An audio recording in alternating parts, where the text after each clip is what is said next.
Halo, selamat sore teman-teman semua. Saya sapa-sapa dulu yang baru saja join ya, Den ya. Ya, ya, ya. Nah, ini ada Pak Marcel Mantiri. Halo Pak Marcel Mantiri. Ada Leopold Utama. Ada Pak Pres Yakobus Wirawan. Selamat sore semuanya. Ini udah sore atau udah malam ya? Jumat malam, gimana selepas PSBB? Udah mulai lancar atau udah mulai macet lagi gitu?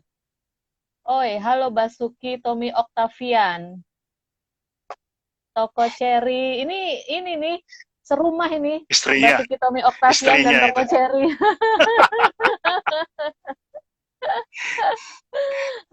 Serumah ini ternyata. Jangan-jangan nontonnya sambil jejeran ya. Sambil itu. Oke, Den, apa kabar Den? Baik, Des. Gimana Baik ya. kabarnya? Baik-baik. Ya. Halo, ada juga Oh, Kak Wiji Mbak Darsi. Wiji. Mbak Wiji, wah luar biasa gitu. Sungkem. Jogja gimana, Den? Apa namanya? COVID gimana? Udah mulai turun ya?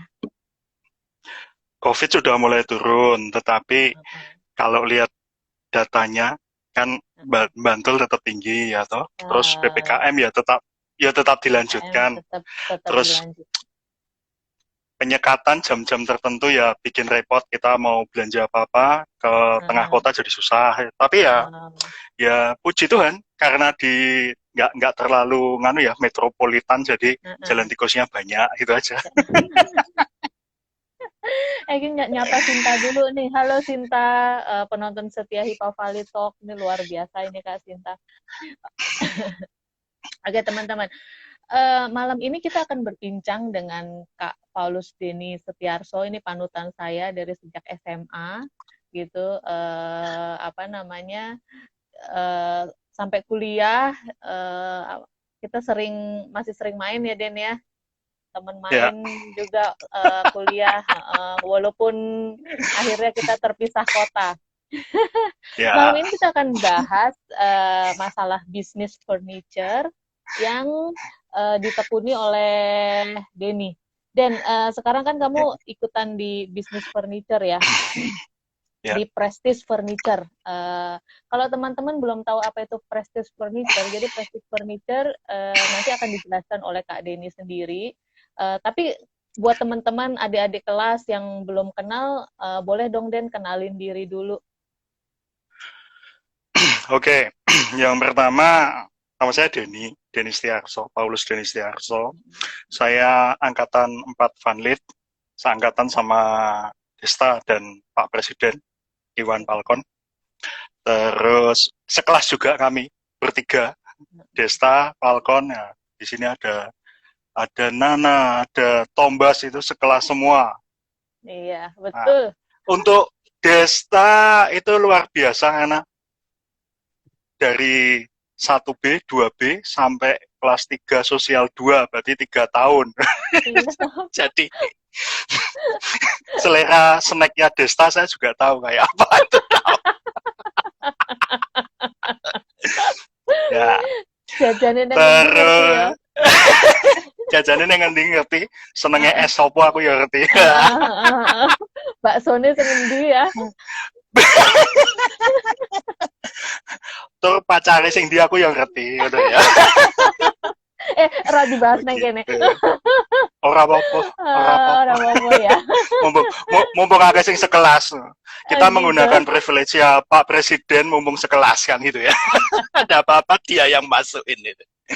Nah, Eh, terus apa ya? Selepas dari SMA, saya kuliah di Atma Jaya. Kebetulan juga satu kampus lagi sama Desta gitu. Bedanya hanya Desta jurusan manajemen, saya kebetulan ambil akuntansi. Tapi karena arah kosnya juga searah, kadang-kadang juga masih ketemu juga gitu, seperti itu. Kadang-kadang numpang Nah, ya. kadang-kadang numpang ya boncengnya. Maklum kan duwe motor. Nah, kenyataan seperti itu. Terus apa meneh ya? Apalagi Hmm. Des, itu habis Oke. habis kuliah saya Habis. saya termasuk yang nggak anu ya, nggak yang lulusnya lama. Jadi ya gue tak akoni, we. Lulusnya saya lama. Jadi saya bahkan belum lulus saya sudah bekerja. Ya Oh we, gitu. Terus jang gue untuk langsung adik-adik langsung jangan kerja ditiru. di langsung kerja di langsung nyemplung di Prestige atau waktu itu belum kenal sama itu sama ibunya. Itu beda lagi. Jadi Beda lagi. setelah setelah saya belum lulus, saya sudah skripsi dan sudah skripsi bab 3 waktu itu. Saya tinggal kerja di Semarang di salah satu konsultan pajak, sistem dan manajemen di Semarang salah satunya. Di sana juga ketemu banyak anak Vanlit, terutama Vanlit Hmm. 3 itu banyak sekali di sana. Terus di sana kebetulan dapat dapat apa? Dapat kerjaannya yang berhubungan dengan komputer. Jadi sesuai dengan Hmm. kegemaran saya sukanya mainan komputer kayak gitu. Hmm. Nah, Oke. kebetulan di situ saya jadi tukang implementasi sistem sistem komputer. Kok ya ndelalah seneng sama apa sama dengan kesukaan saya. Jadi sementara masih nggak ada masalah gitu. Jadi kerjanya tiap hari nyobain software, nemuin bug, nanti lapor ke programmer, betulin. Kalau Hmm. akhir minggu kadang-kadang dikirim ke tempat klien, pasang software di sana, um, Oh. buat manual, melakukan training ke usernya kayak gitu. Bahkan saya sempat uh, di, dikirim bos saya ke salah satu pabrik furniture besar di Cibinong itu. Jadi saya kalau Jumat, Sabtu, Minggu saya di Cibinong. Saya pernah seperti itu. Jadi benar-benar Hmm. lari-larian ngerasain susahnya gimana kerja antar kota kayak gitu. Oke, oke. Itu.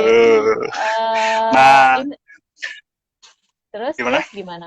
Terus gimana? Nah, dengan berjalannya waktu, nah ini cerita jadi rodo-rodo romantis itu. Karena Boleh, boleh kok cerita romantis di sini. saya punya punya anu sih, punya apa? Ketika semester 1 itu saya tuh ya cuman guyonan aja, guyonan ya, pokoknya engko tak baleni, saya cuman ngomong gitu. Nah ternyata kok yang dilalah balik lagi sama yang sekarang jadi istri Hmm. saya ini. Oh Dan gitu. Emang kadang-kadang omongan doa ya. iya, jangan jangan waton nyeplos ya. Bahaya, sudah saya Heeh. buktiin. Pikirkan baik-baik. Pikirkan baik-baik. Kalau itu bukan pilihan terbaik, mending jangan nyeplos. Cari yang lain itu ya. Misalnya siapa gitu. Eh, Nah, terus akhirnya yo karena sudah cukup umur juga ya, jadi akhirnya yo saya beranikan diri untuk nganu ya ceritane untuk tanya gitu ya, nembung. Untuk nembuk nembung. gitu ya. Terus yo nggak tahu gimana waktu itu aku yo rodo-rodo lali. Prinsipnya saya harus pulang ke Jogja dan akhirnya membantu di perusahaan Prestige Furniture ini seperti itu. Oh, Jadi ya, lanjut. saya jelaskan dari awal ini bukan milik saya gitu ya. Saya statusnya hanya membantu papa mertua saya untuk Hmm. menjalankan apa yang ditugaskan dimandatkan beliau kepada saya seperti itu. Jadi kita tuh sering bercanda-canda apa nak Denny ini dari Rojo mergo nikahin anak Rojo ngono ya. Oh, oh ya aku ya jujur Jadi itu makanya waktu bercandaan iya bercandaan bercanda internalnya dan kita ya. serius itu betul gitu. Kemarin waktu diminta oleh Desta untuk jadi pembicara ya saya pastikan dulu dengan Desta bahwa ya saya bukan pemilik seperti itu. Jadi apa biar tidak salah paham dan Mm-mm. nggak orang marahi wong gelo gitu loh ya. Jadi Ah, kita akan lebih banyak berbicara mengenai masalah teknis daripada masalah bisnis seperti itu. Oke, Den. Tapi walaupun bukan pemilik gitu kan, tetap aja pasti tahu dong sejarahnya Prestige. Apa namanya? Gimana sih awalnya Prestige itu dibentuk dari apa? Ya, Bagaimana pertamanya? Terus sebenarnya dia kan bertahan kayaknya udah lama banget ya. Itu tuh value apa ya. sih yang dipegang sama Prestige Furniture ini? Jadi kalau kalau berbicara tentang Prestige Furniture, ini sebenarnya perusahaan keluarga ya. Perusahaan keluarga punya terahnya mertua saya seperti itu.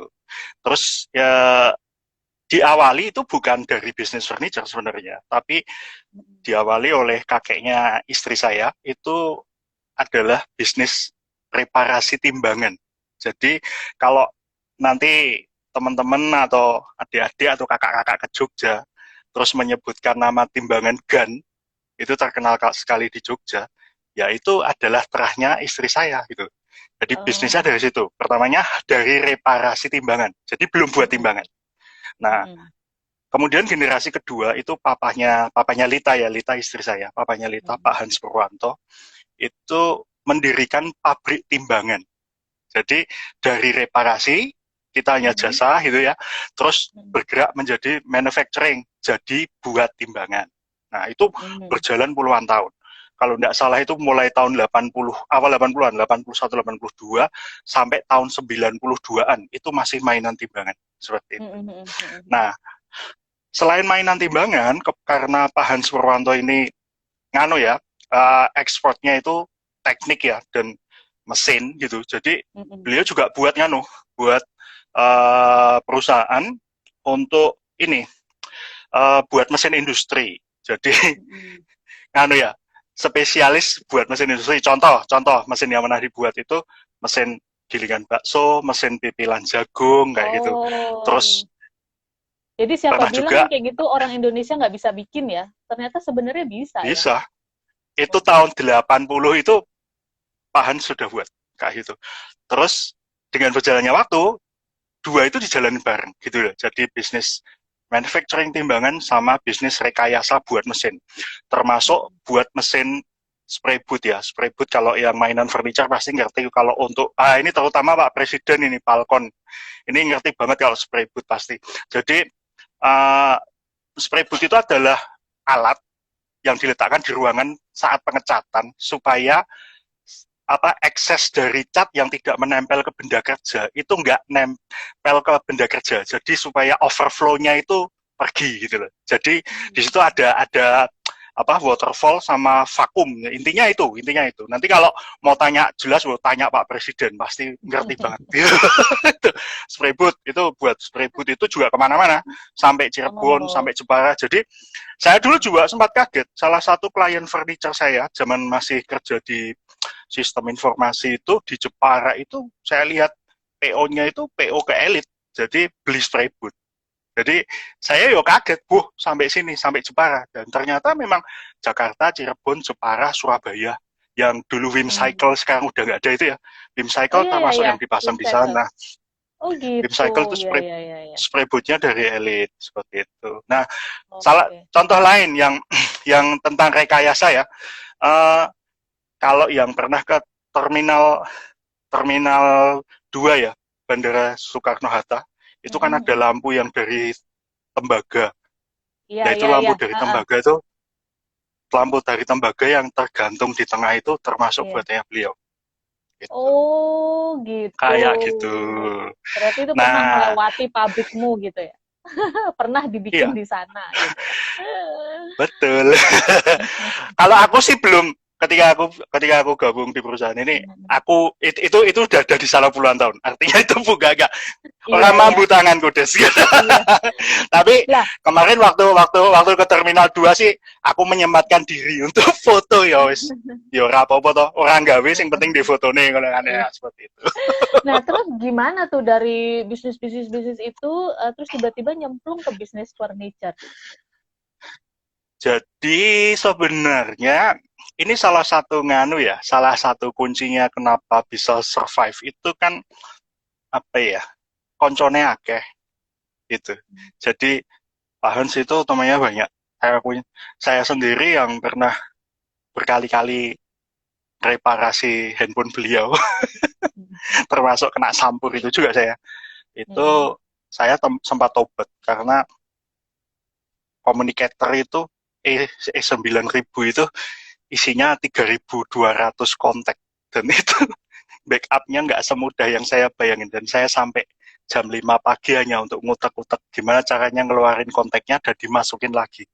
Jadi saya cuma mau ngomong, memang apa yang namanya networking sangat penting ya. Saya nggak ngomong harus media sosial ya, nggak, tapi Heeh. networkingnya jago saya Oke. bilang. Jadi Dan catat waktu ya, itu, sometimes kesempatan-kesempatan untuk berbisnis itu datangnya justru dari networking itu gitu ya. Betul nggak, Den? nah ini betul salah satu teman deketnya yang sering R&D bersama ya papinya Diana itu Pak Joko. Oh Itu iya, papanya project papanya Nana. project yang terakhir ya, project terakhir yang saya sempat sempat ikut dan sempat jajal itu ya. Itu yang waktu Pak Joko itu buat generator nitrogen untuk mesin solar itu ya, dipasang di Trans Jogja. Itu kan saya juga iseng di rumah gak buat sama papi, pakai saya pasang di mobil Panther saya. Memang bekerja gitu. Jadi papinya Nana sama papinya Lita itu ya kawan dekat dan lama banget dan udah berkali-kali bikin aneh-aneh seperti itu, gitu intinya seperti itu. Nah, terus apa ya, masalah tadi ya, kembali lagi masalah networking, temennya banyak itu penting. Jadi dapat orderan furniture pertama itu bukan furniture, tapi orang melihat kok bisa ngelas, bisa bubut, ada alatnya ya, dan bisa mainan forsir gitu. Jadi produk yang pertama kali dibuat itu nggak jualan furniture, tapi sampel furniture. Jadi cuma buat satu dalam 3 hari. Itu nganu bentuknya, kalau orang furniture bilangnya itu director chair itu loh, yang biasa dipakai apa sutradara duduk itu loh, kursi lipat dengan kanvas itu loh. Cuman Oh iya iya iya iya frame-nya iya. itu frame-nya itu ya dilipatkan folding begini kan. Nah, itu Mm-mm. frame-nya dia minta menggunakan besi dan diforsir motifnya seperti bambu kayak gitu. Itu orderan Hmm. pertama, kalau nggak salah tahunnya 92 itu.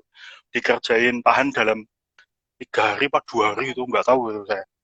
Tapi itu pertama mecahin telur. Jadi itu jadi terus ya udah mulai kerja itu langsung ordernya masuk. Jadi itu juga dari teman ya, teman Jalan Kaliurang. Jadi waktu itu bahan sebanyak teman Jalan Kaliurang cobain seperti itu.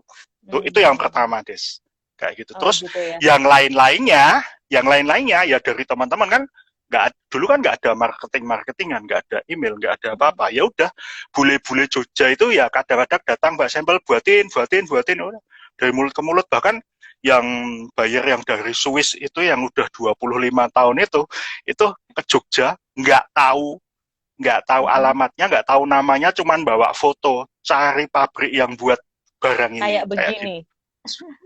kayak begini. Jadi jadi sing digawa kuwi apa nih, foto nih Sampelnya. barangnya Oh kayak foto gini nih. ya, Barangnya ya barangnya kayak nih. foto nih dicari ya sampai ketemu, akhirnya ketemu. Jadi Prestige Furniture bisa dibilang udah nganu ya, udah perusahaan ketiga ya, kalau timbangan dan rekayasanya itu namanya elite gitu, Tapi sekarang masih yang seperti produk itu. sebelumnya. Sampai sekarang ya rekayasanya masih, tapi kalau yang timbangannya udah beberapa tahun ini udah memang udah nggak produksi karena nganu ya, Hmm. apa eh nggak bisa dalam skala skala ekonomi gitu ya, lebih berat ke furniture-nya gitu kayak gitu. Iya iya betul betul. Oh gitu ya. Nah itu kan saya lihat Den itu kan kayaknya perjalanannya udah panjang banget gitu. Tapi apa sih value dari mungkin dari zaman kakeknya sampai bapaknya sampai sekarang yang tetap dipegang sama Prestige? Kalau value-nya ya, kalau masalah nganu ya, SDM-nya itu ya pantang menyerah itu tadi. itu Hmm. itu yang paling paling utama.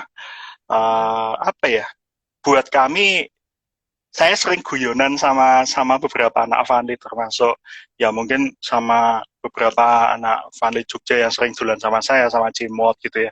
Saya selalu bilang, kalah bondo ora apa-apa, kalah ganteng ora apa-apa, tapi kalah coro wi ora iso.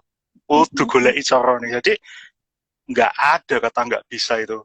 Adanya ya Hmm. dicari, cuman kayak gitu. Jadi Hmm. untuk itu nggak boleh menyerah. Jadi banyak buyer yang kepentok-pentok itu akhirnya ke kami karena apa ya, hanya percaya aja, kami cariin beneran cara sampai itu ketemu kayak gitu. Jadi Hmm. ya karena tadi dari perusahaan rekayasa, jadi gaweane merekayasa, golek-golek ke coro ya toh. Akhirnya ya sudah ke tempat kami hanya karena orang lain nggak pikirin masalah A gitu, kami pikirin masalah A, cuman kayak gitu. Kayak gitu. Terus yang lainnya yang membuat membuat istilahnya bayar balik lagi ya.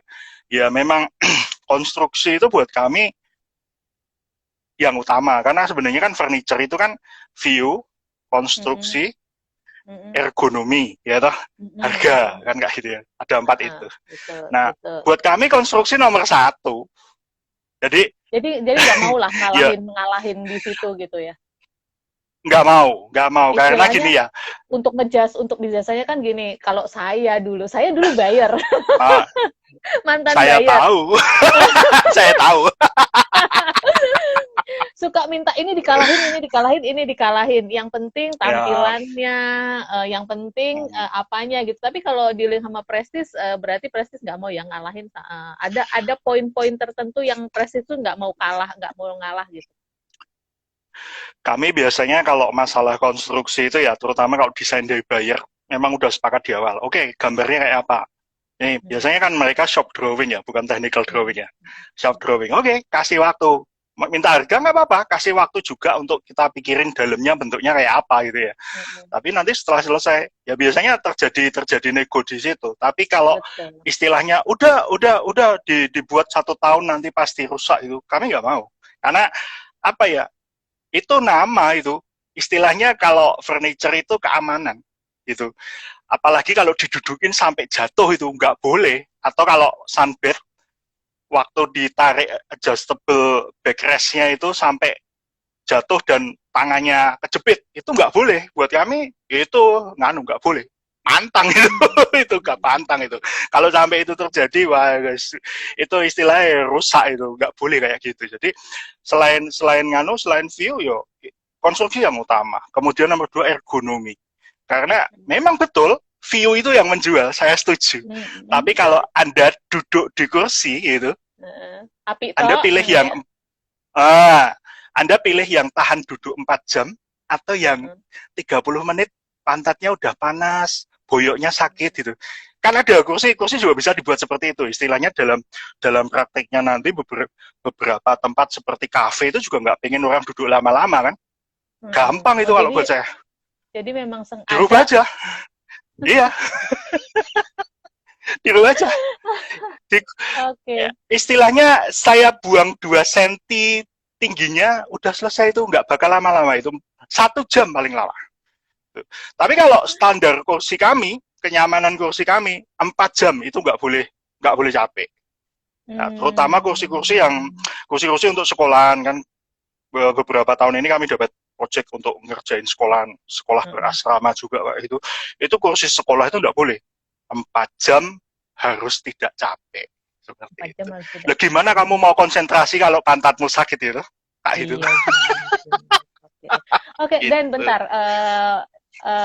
Ini dulu, kita mundur dulu.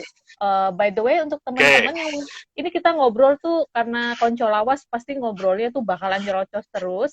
Tapi kalau teman-teman punya pertanyaan tentang bisnisnya atau tentang Denny atau tentang apa, silahkan nanti tanyanya itu di apa namanya, di tanda yang sebelah komen itu yang ada tanda tanyanya supaya nggak kelewat ya. Gitu, supaya nggak kelewat dan nggak ketimpa dengan pertanyaan-pertanyaan yang lain. Oke, saya kasih giveaway. Ya, ingetin dulu. Ingetin dulu. Coba nanti ada giveaway-nya apa? Giveaway-nya saya kasih 1 meja lipat kecil sama 1 kursi lipat kecil gitu. Yang ergonomis. Monggo. Ya, kalau itu nggak ergonomis karena itu lipat, itu urusannya ya space saving ya. Kalau space saving saya nggak gitu jamin ergonominya gitu. Tapi kalau meja lipatnya lumayan ergonomi gitu. Oke. Halo Dokter Vita, gimana yang baru sembuh dari kena COVID? Apa kabar? Halo Kak Sisil, apa kabar? Kayaknya udah banyak yang join ya. Oke, Dan, balik lagi kita ya. Balik lagi sebelum terlalu jauh. dari yang cuman tadinya pesenan apa tuh bikinin sampel, ya kan? Itu terus gimana tuh bisa sekarang kayaknya seingat saya Prestige itu justru awalnya fokusnya ke pasar mancanegara ya. Karena saya pernah ingat tuh di Ya, headquarternya Carrefour apa namanya salah satu dulu kayaknya Carrefour Prancis ya pernah order ke Prestige ya, kalau nggak salah. Iya nggak? Saya ya, taunya malah ya, ya, justru waktu lagi meeting tuh taunya dulu. Gimana ya. tuh? Ja- Bisa malah Jadi, lebih fokus ke pasar mancanegara.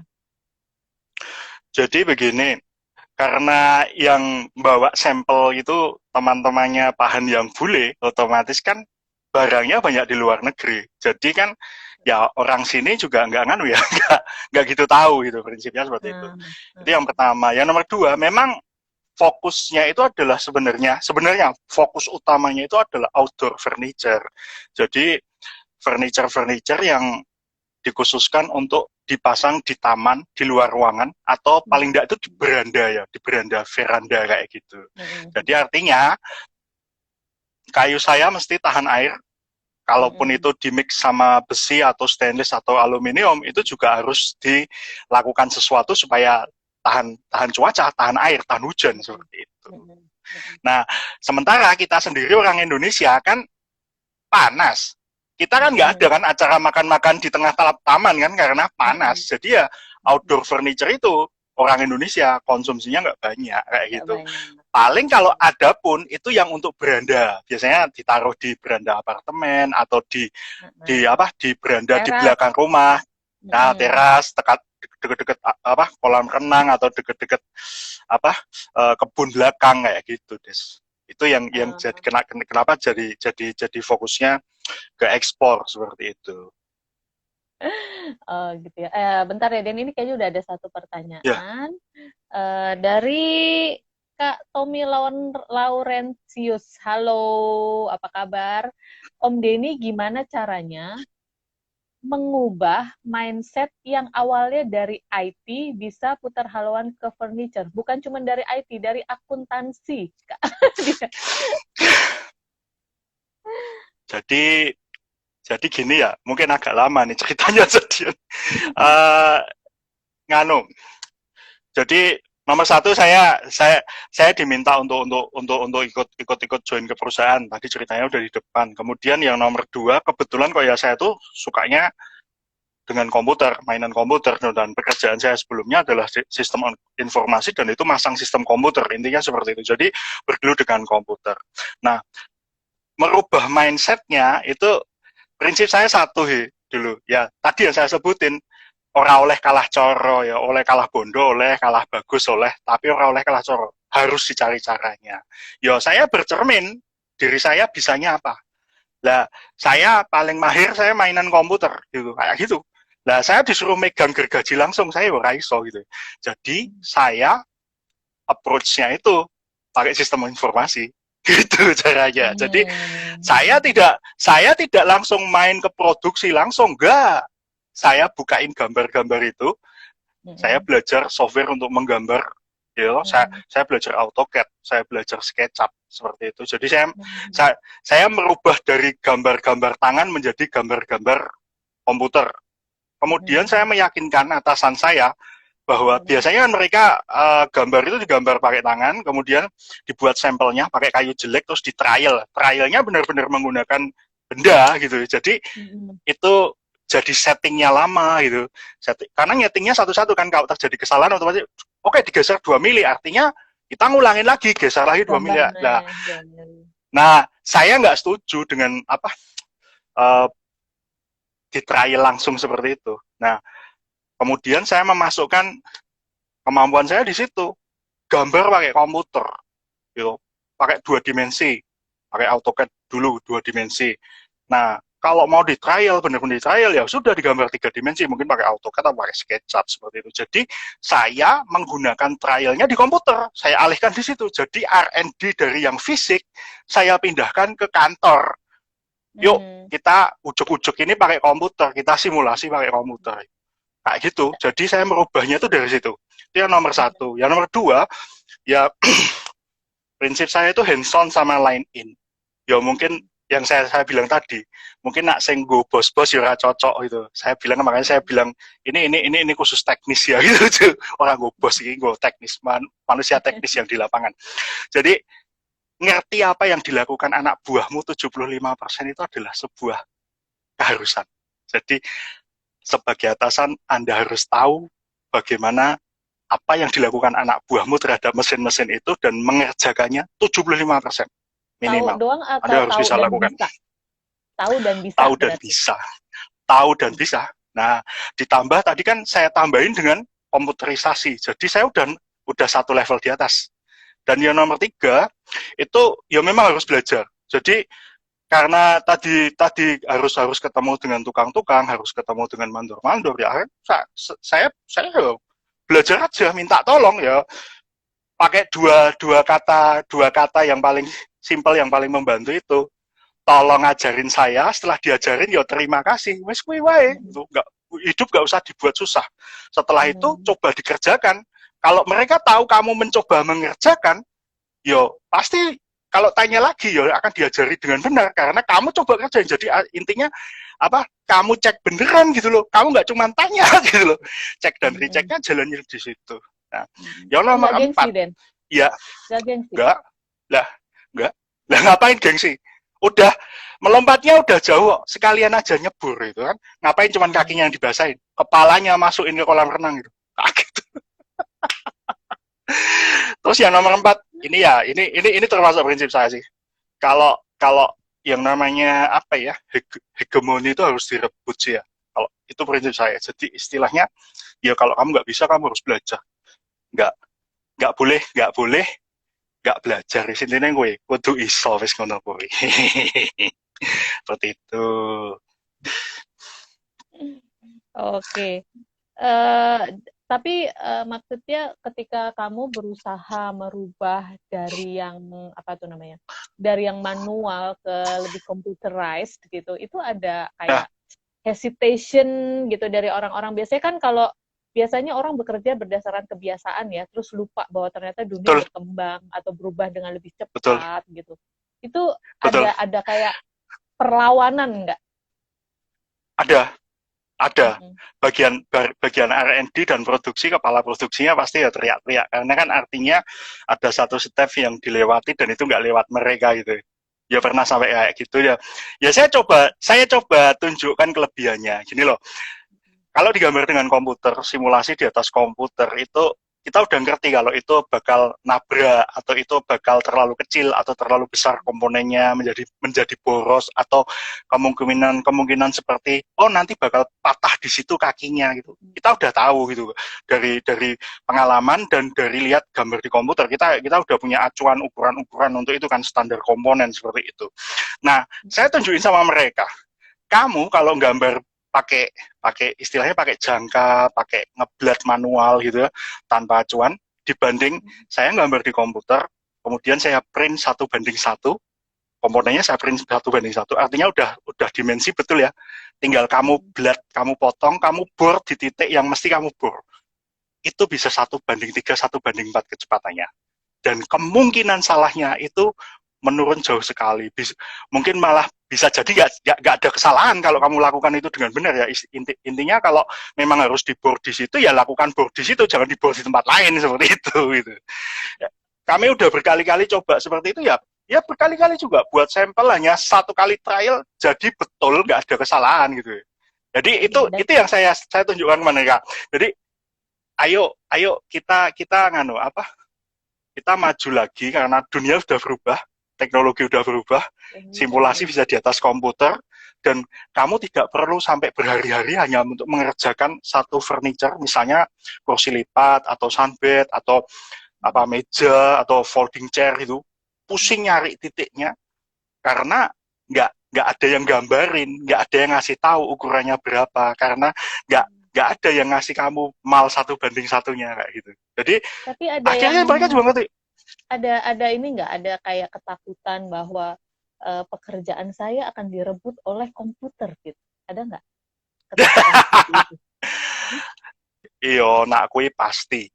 Kalau saya bilang itu pasti ada ketakutan. pasti ada Tapi kita ketakutan. nggak, tapi itu bukan pilihan ya, itu bukan pilihan ya. Artinya ya harus berubah. Itu ya harus berubah karena gini Des, dari yang tadi saya jelaskan di depan, sebenarnya kan dari tadi 4 hal yang tak ceritanya, konstruksi, view, ergonomi, harga itu kan. Kami kan fokusnya di ergonomi sama konstruksi. Artinya di tempat orang lain, dua ini mungkin hanya mengkonsumsi 25% dari konsumsi waktu development gitu ya. Di tempat kami mungkin jadi lebih gitu loh. Artinya kami ini cari-cari masalah. Nah, kalau cari-cari masalah, ya harus ditemukan cara supaya waktunya tidak Solusinya. molor kan kayak gitu. Iya, Ya, iya. solusinya kayak apa di situ. Jadi mau tidak mau memang harus ke sana kayak gitu. Oke. Kita lanjut ke pertanyaan selanjutnya ya, Den ya. Oke, ini. Kak Indra dari Julius Indra tadi. Oh, Damian. Mas kok di Prestige sampai nggak ada buangan dari kayunya, Mas? Dapat ide dari mana? Ini kayaknya Julius Damian udah pernah pesen Prestige udah ya? pernah main ke sini. Udah pernah main ke Damian situ. itu udah pernah ke sini, yang ketemu saya 2 kali, yang terakhir nggak Heeh. ketemu tapi saya malah tinggalin roti sama dia. Makasih ya rotinya. Iya. Order saya simple sih sebenarnya. Mm-mm. Damian cuman butuh ini ya, backdrop untuk background foto sama untuk kayu yang kelihatan apa rustic tua gitu, vintage Mm-mm. gitu, untuk dia fotoin apa kuliner itu ya. Waktu itu tak buatin dan ya sesuai pesanannya dia lah, intinya nggak mau ribet-ribet gede mas, nggak masuk mobil, ya udah tak buat knockdown, udah kayak gitu sesuai pesanannya dia lah pokoknya. Terus kalau Prestis nggak ada buangan kayu, oke gini, jadi kami itu bisa bekerja dari benda yang kecil. Contohnya itu shop disk itu kan ukurannya kalau nggak salah 10 cm, 8 cm kali 12 cm ya. 8 kali 15 atau 8 kali 14 itu ya. Itu Mm-mm. tebelnya 2 cm. Kecil banget kan? Cuman segini. Mm-mm. Nah, Mm-mm. sampai meja yang panjangnya 6 meter. Jadi di range seperti itu nggak masalah gitu. Kalau Heeh. di tempatnya Pak Hans di divisi rekayasa itu lebih gede lagi kerjaannya, bisa sampai 12-30 meter. Contohnya yang kerjaan gede ya, contoh aja. Mm-mm. Ada salah satu tempat wisata di Panggam yang baru, yang area foto Instagramnya itu menjorok ke laut, ada lampunya, itu yang kerjain kami. Itu Oh, itu panjang banget itu. Kemudian heeh. ada di Bukit Patok itu yang lagi happening juga tapi Iya lagi ngetren. PPKM ya. Saya belum Lagi pernah ke ngetren sana. itu. eh Apanya? Kanopinya yang untuk ini, untuk apa? Tendanya yang besar itu yang dibentang itu juga yang buat kami. Jadi Mm-mm. dari kecil sampai gede. Jadi I- uh, Istilahnya, di head off istilahnya tuh dari dingkliknya Mbak Wiji sampai ya, meja altar meja yang 6 meter gereja, sampai meja 6 ya meter, bisa. kanopi, semuanya bisa ya? Ya, itu yang kursi gereja 4 meter, 6 meter juga bisa, nggak masalah gitu. Jadi, ya memang ya gitu, dari kecil sampai besar, wis ngono wae lah. Gitu. Nah, itu menyebabkan kayunya tidak dibuang. Jadi, saya selalu bilang, kalau orang lain bilang kan itu limbah gitu ya. Mm-mm. Tapi di sini tuh nggak ada limbah. Damian waktu kesini saya juga tak ceritain. Jadi, definisi limbah itu apa? Limbah kan ya nggak bisa dipakai. Sementara kami kerja dari kecil-kecil sampai gede-gede. Bahkan potongan yang 10 cm ya, istilahnya 2 cm, tebal 2 cm, lebar 3 cm, panjang 10 cm. Itu masih bisa jadi wall cladding. Wall cladding. Nah, Wall nanti cladding coba apa search sih? di Google, wall cladding itu ornamen untuk dinding itu lah, yang pakai potong-potongan kayu Oh iya kecil-kecil. iya iya iya. Heeh. Nah, itu dibuat random seperti itu ya jadi. Jadi istilahnya nggak ada yang dibuang. Kalaupun ada potongan yang kami buang, itu kami gunakan untuk bahan bakar oven kayu. Jadi memang benar-benar nggak ada yang dibuang. Termasuk soda sia itu juga dimasukin ke bahan bakar oven kayu seperti itu. Oh gitu. Oke oke. Ini ada lagi pertanyaan dari Kak Teopilus Girindra Surya. Halo Gir, apa kabar Se- Pak Prodiakon? Kiri. Ah, Sepala. Ah, salah. abang kiri abang. Ah, abang. Oke, aku sudah punya beberapa produk prestis. Harga purna jualnya gimana, Kak? Ini ngomongin harga purna jual katanya. Aduh. Harga pernah jual ini, aku kan ora buyback ya. Dia ngarep di Pernah buyback kalau nggak tukar jualnya, guling. oh tukar guling, aduh pusing itu. Heeh. Jadi gini, ini bisa tak bilang bagus, bisa tak bilang jelek. Kami pernah dapat komplain dari buyer kami yang sudah 28 tahun dari Jerman ya. Itu tiap tahun beli barang itu cuman 5 sampai 8 item. Itu udah pasti. Side chair, armchair, meja kecil, meja kecil ya 80 kali 80, 130 kali 80, 180 kali 80. Biasanya kalau ada tambahan lagi itu cuma meja-meja bulat ya, diameter 70, 90, 130. Artinya ya hanya 8 item selama 28 tahun nggak pernah Itu ganti ya. aja. Cuman itu toh dari ayahnya sampai ayahnya nggak ada sekarang yang pegang anaknya itu masih beli kayak gitu. Nah, komplainnya satu, kalau buat barang itu porsinya itu mbak ya jangan 10 tahun masih nggak rusak gitu. Nah itu di situ. Jadi repotnya itu. Jadi mereka yang berharap 3 tahun itu rusak biar beli lagi biar ada sales gitu. Yang jadi Iya. masalah ketemu kami 10 tahun nggak rusak-rusak gitu ya. Pusing kan? Masa mau cuman beli kayunya kan nggak boleh harus belinya utuh kan kayak gitu. Jadi ya itu tadi itu menjawab Pak Theophilus itu. Nah, kalau Nggak harga usah purna jualnya detail. gimana? Harusnya baik, bisa diwariskan nanti, diwariskan ke anaknya, biar yang Lego anaknya gitu loh. Iya. Oke. Kita ke next ya. Kita ke next ini lagi. eh Tadi Kak dari Indra tanya ya, oh ya tadi Kak Indra tanya tuh. Nanyanya di chat ini Kak 75 atau Indra. 78 itu? Iya, nanyanya di chat sayangnya. 75 atau 78? Kak Indra, halo Kak Indra. Ya, saya nggak bisa pastiin angkanya berapa. Prinsipnya, ya paling tidak 2/3 atau 3/4. Seperti itu aja. Jadi, apa ya, kalau nggak terjadi krisis, biasanya itu tidak masalah. Jadi strategi ini nanti akan sangat berguna jika terjadi krisis. Jadi kalau krisis itu kan kadang kita harus ngerumain orang, kadang mau nggak mau harus dikurangi tenaga kerjanya kayak gitu, atau dengan berjalannya waktu udah makin tua nanti juga mengundurkan diri gitu, kayak gitu. Nah, kalau kita nggak menguasai waktu transfer knowledge itu yang setengah mati gitu. Tuh.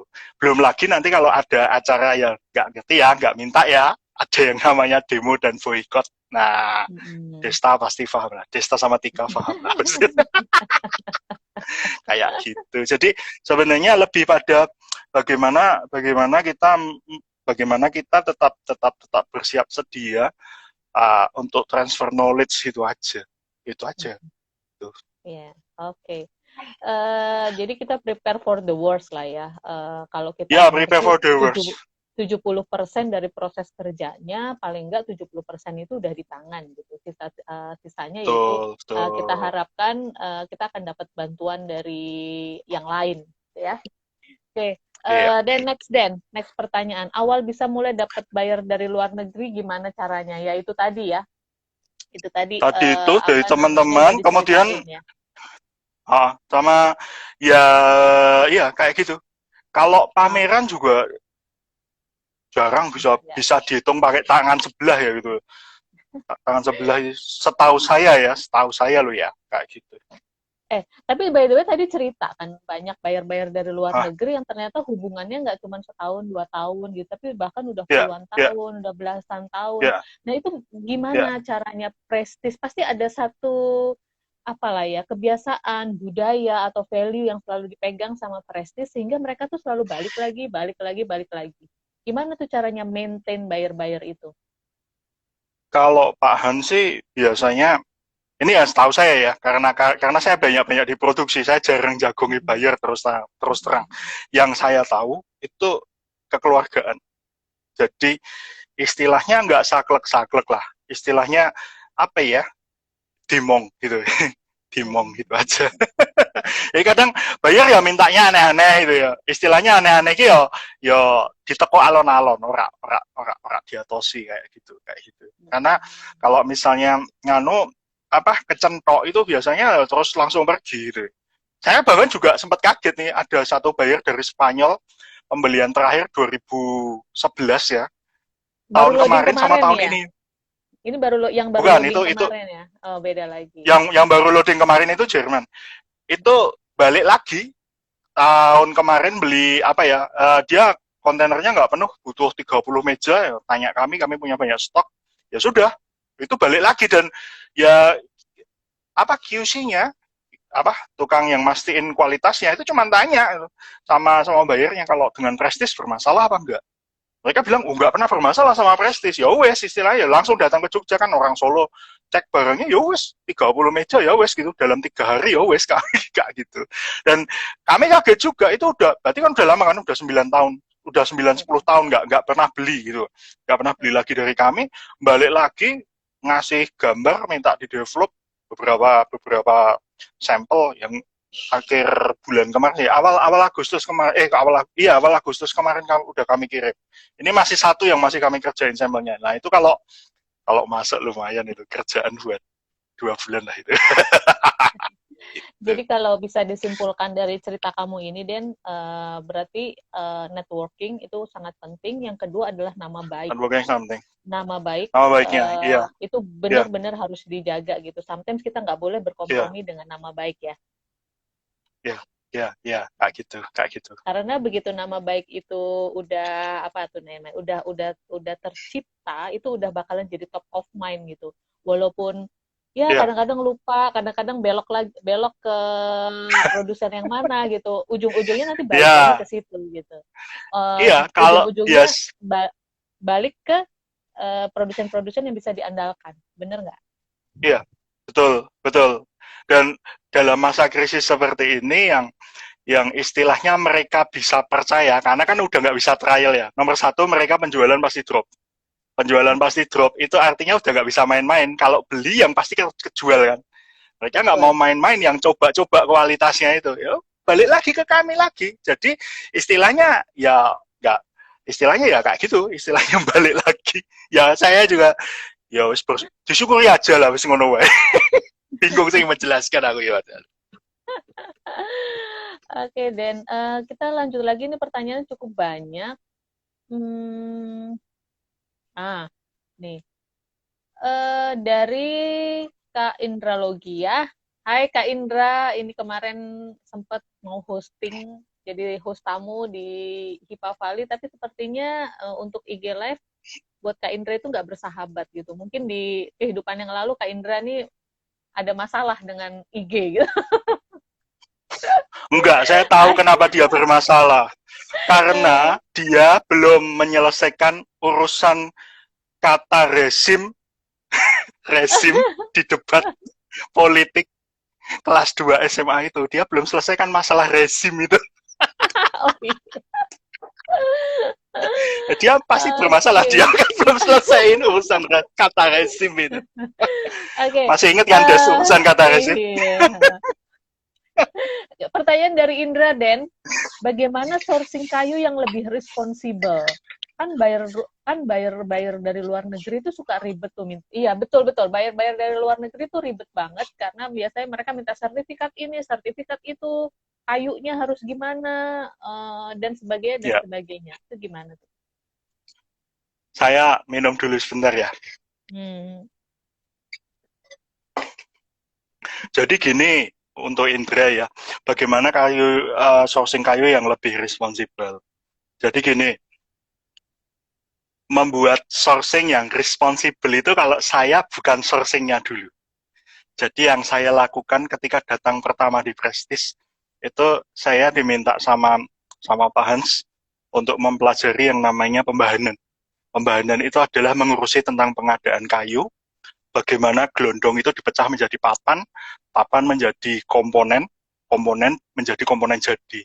Nah, dari gelondong ke komponen jadi itu ada yang namanya rendemen, efisiensian dari berapa kubik menjadi berapa kubik. Efisiensinya itu harus dinaikin, intinya itu. Nah, caranya gimana? Nah, tak jelasin satu-satu. Yang nomor satu, saya merubah cara kerja. Yang tak lakuin pertama itu bukan sourcing-nya dulu, tapi dirubah cara kerjanya dulu. Jadi, bagaimana rendemen dinaikkan dengan cara pekerjaan di pembahanan itu tidak hanya output-nya yang cepat. Jadi misalnya, kita misalnya efisiensi 25%, artinya kalau saya masukin log 1 kubik, dia akan keluar 0,25 kubik, kan seperempat gitu ya. Nah, tapi bagaimana itu menjadi lebih dari seperempat gitu.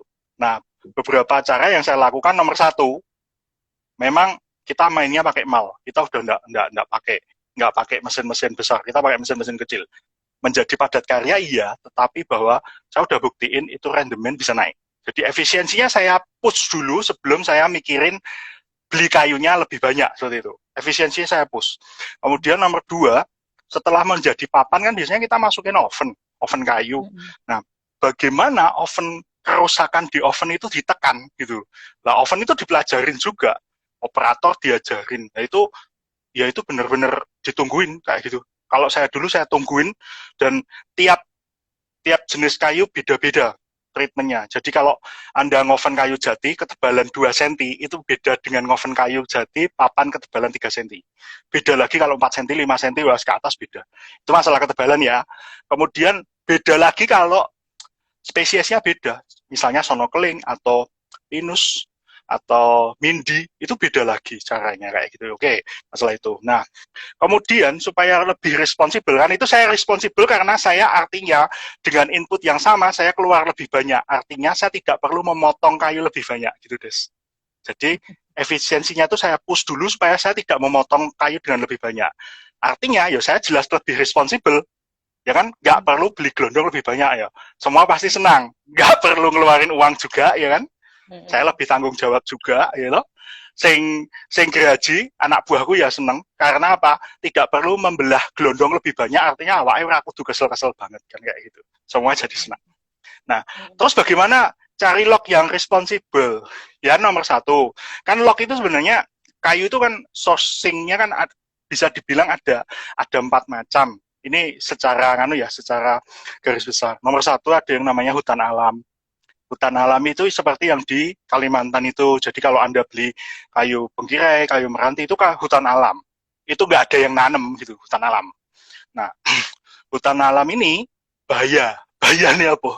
Kalau tidak yang tersertifikasi, biasanya kan dari pembalakan liar, kayak gitu. Atau dari konversi, dijadikan hutan tanaman industri HTI.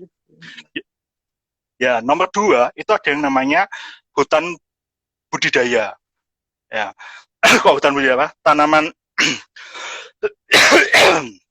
Sebentar, aku tak buka sebentar. Sekalian ya, jadi enggak. Jadi ada yang namanya tanaman budidaya. Tanaman budidaya itu contohnya itu hutan rakyat ya, tanaman jati yang dimiliki oleh masyarakat, misalnya masyarakat Kalibawang, Kulon Progo, atau masyarakat Wonosari gitu kan, kadang-kadang punya tuh kayu jati ditanam di batas kebunnya 10 batang, 20 batang, itu tanaman budidaya. Itu biasanya legal karena itu kan ditanam, punyanya sendiri, nggak motongin punya alam gitu ya. Kemudian sebentar. Ada lagi yang namanya, sebentar, lali aku istilahnya. Yang nomor tiga dulu lah yang paling gampang, impor ya, bahan baku impor. Kalau bahan baku impor itu biasanya legalitasnya hijau itu biasanya. Maksudnya istilahnya legal, karena nggak mungkin bisa masuk kalau legalitasnya nggak benar biasanya. Dan perlakuannya dari pihak kehutanan segala pasti lebih gampang, walaupun prosedurnya lebih susah seperti itu kan, otomatis ngurus dokumen impor kan kayak gitu. Jadi ada hutan alam, kayu budidaya, kemudian ada kayu impor, ya toh. Yang ketiga terus ada namanya hutan tanaman. Hutan tanaman. Contoh hutan tanaman itu perhutani. Perhutani itu ditanam sama pemerintah.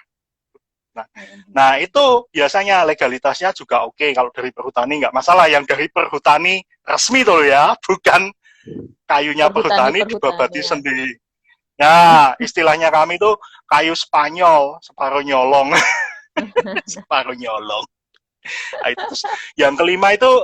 Yang kelima itu ada ada kayu olahan.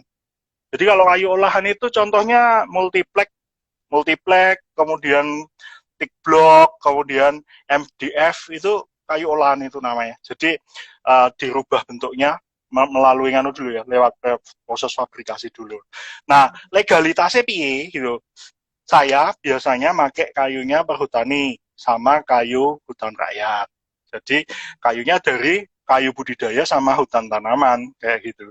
Nah, itu ya saat beli memang nomor satu. Sekarang ada sistem yang namanya SVLK. Itu harus. Jadi setiap perusahaan kayu yang melakukan ekspor itu harus punya SVLK supaya bisa mengeluarkan sertifikat yang namanya V-Legal untuk bukti bahwa dia itu sudah memenuhi kewajibannya tentang legalitas kayu. Nah, legalitas kayu, judulnya legalitas kayu ya, tapi di situ itu aspeknya banyak sekali, nggak cuma legalitas kayu. Di situ ada perizinan, yono NIB sak koncone kuwi gitu.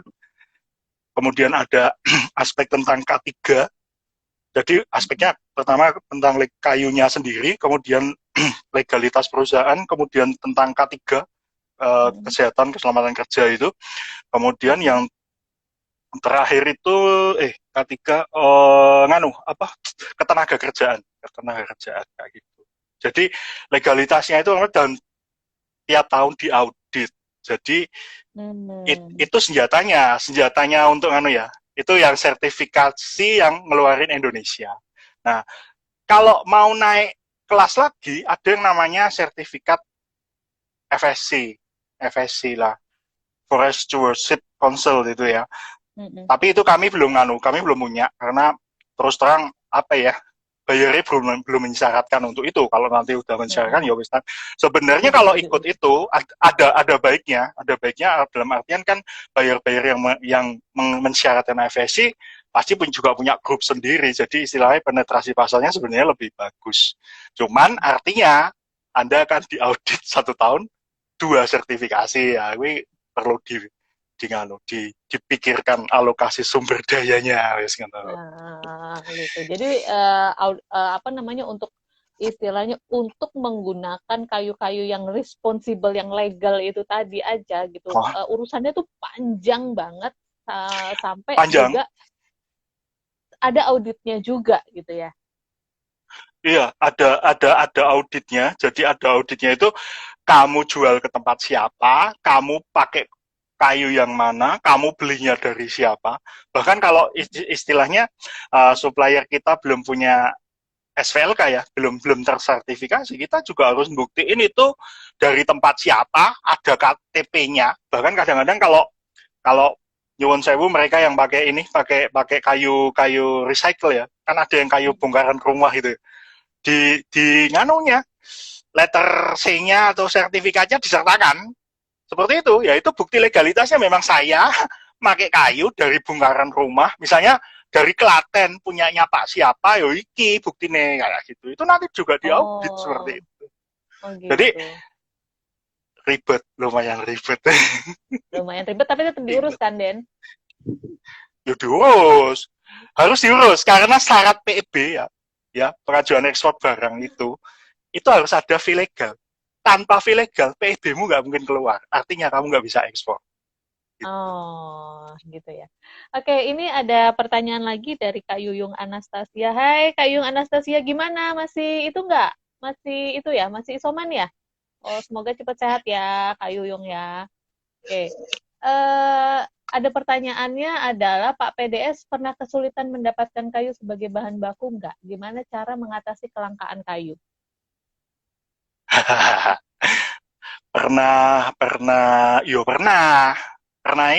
Pernahnya gini, kalau saya tuh lebih pada gini ya, prinsipnya kalau Kalau saya diajarin sama sama bos saya, intinya tuh apa ya, semua dibagiin lah istilahnya. Kalau di situ ada 10 supplier ya, kamu punya orderan 10 KB, ya udahlah bagi satu gitu lah, udahlah gitu. Jadi nggak semua dimatiin di satu tempat gitu kan. Itu karena apa, kalau udah dimatiin gitu yang terjadi nanti, kalau pas punya, kalau yang nggak punya harus pindah ke sebelahnya, repot nanti istilahnya. Itu yang nomor satu. Yang nomor dua, biasanya kesulitannya itu bukan kesulitan kayunya, tapi kesulitan kualitas dan ukuran ya, biasanya panjang, diameter atau panjang gitu, kayak gitu. Jadi kadang kita butuh nih untuk sunbed nih panjangnya 2 meter gitu. Wah, kayunya yang ready cuma 1,5 lah. Itu kan artinya harus nyempatin nyari gitu loh. Kayak gitu ya. Kadang-kadang ya mau nggak mau harus turun tangan sendiri gitu. Turun tangan sendiri dalam artian ya supplier-supplier di kontak ada enggak gitu. Karena kadang-kadang ada pun kan kualitas di foto itu beda sama yang di tempat gitu. Jadi prinsip dasarnya itu. Jadi maksudnya apa saya tuh kualitas di foto sama beda? jadi gini, Kayak belanja online ya? Kayak belanja iya, online ya? betul. Di fotonya keren Iya. banget, waktu dateng ambiar. Jadi gini, kan kayu jati itu selain masalah kita harus sepakat mengenai diameter dan panjang, itu kan udah ada tabel SNI-nya itu untuk menentukan volumenya berapa kubik ya kan. Kita kan bayar berdasarkan volume kan gitu, satu kubiknya berapa gitu kan. Nah, itu aja biasanya juga terjadi perbedaan persepsi, you know. Penebang itu akan mencari potongan di mana dahan pertama itu bercabang itu. Jadi bagaimana membesarkan diameter ujung itu. Ujung dan pangkal kan. Iya. Pangkalnya bawah. Nah, ujungnya tuh cariin yang cabang utama ini loh. Nah, potong. Jadi kan bawahnya agak kecil. membesar. Jadi iya. Dan harga kayu itu kan A2, A3, A4. Kita ngomong A2. A2 itu 20 cm sampai 29 cm. A3 itu 39 sampai 30 sampai 39. A4 itu 40 sampai 49 cm diameter ya. Kemudian panjang itu kan biasanya di bawah 120 itu kan sendiri ya, panjang, harga sendiri. Nanti 120 sampai 2 meter itu harga sendiri. 2 meter up itu biasanya beda lagi. Bahkan kalau yang untuk triplek itu kan 2 meter 70 itu harganya beda lagi gitu, kayak gitu. Nah, biasanya kalau penebang atau yang punya kayu, bagaimana mengegede-gedein diameter ini gitu, kayak gitu. Jadi kita kayaknya gede tapi sebenarnya beli angin, kayak gitu saya bilang. Nah, itu harus sepakat itu. Yang nomor dua, kualitas. Nah, kadang yang namanya outdoor furniture itu kan mintanya itu tidak ada mata-mati. Jadi mata-mati itu bolong itu ya. Jadi kayak apa ya mata-mati ya? Contohnya, mana ya? Nggak siap saya contohnya. Kalau mata hidup itu intinya nggak berlubang, tapi ada notch-nya kecil gitu, kayak gitu. Jadi itu harus dipilih. Jadi kenapa nggak boleh ada matanya? Karena kadang-kadang untuk konstruksi. Jadi kalau itu untuk frame sunbed gitu memanjang gitu, itu kalau ada matanya kita kasih beban di situ. Misalnya bule kan badannya gede-gede, misalnya 120 kilo ya di titik itu ya, dia nggak akan tahan lama, patah ya pasti di situ gitu. Udah pasti itu, udah nggak usah berdebat, nggak pasti usah di situ. Jadi nggak usah didebatkan gitu. Mending kita beli burger aja, nggak usah debat gitu. gitu. Ayo itu. Terus yang nomor berikutnya, nomor 3 ya, masalah ukuran, masalah kualitas. Nah, nomor 3 itu selain kualitas fisik, itu kan fisik tadi ya, itu ada yang namanya grain ya. Ada serat-seratnya itu loh. Lah, serat-seratnya itu yang kadang-kadang itu, nah, Desta tahu lah, Desta udah pernah bayar furniture pasti ngerti kan. Kalau Indus itu ada yang namanya blue stain, ya toh. Ada juga yang nanti apa oil green, nah itu serat minyak itu kan kadang ada yang mau ada yang enggak gitu kayak gitu. Terus ada juga kalau di Jati itu namanya doreng. Doreng itu apa ya? Warnanya tuh abu-abu, hitam, kadang hijau gitu, dan itu nggak hilang. Itu sebenarnya bagus banget. Maksudnya apa? Kalau iya, itu kadang-kadang sebenarnya dipakai sebagai accent ya. Betul, itu sebenarnya artinya kayunya tuh benar-benar tua. Kayu muda nggak mungkin goreng kan kayak itu. Dan itu Heeh. mengandung minyak. Artinya kayu itu tuh benar-benar awet. Cuman kadang-kadang bayarnya nggak mau karena itu view-nya jadi jelek, nggak bisa Betul. mulus kuning kuning emas gitu, nggak bisa. Nah itu kadang-kadang harus berdebat. Jadi Iya, karena kalau saya sih biasanya yang doreng itu jadi kelihatan terlalu rustik gitu, jadi kurang kurang modern ya. kalau orang Ah, ini betul, biasanya. betul, betul, betul, betul. Kalau untuk yang apa untuk yang finishing finishing gelap sih nggak masalah sebenarnya untuk indoor terutama nggak masalah kayak gitu. Oke, coba kita lihat lagi, kayaknya masih ada pertanyaan. eh dari Yulis Damian lagi. Gimana cara menghadapi pandemi seperti ini dengan kondisi karyawan yang banyak?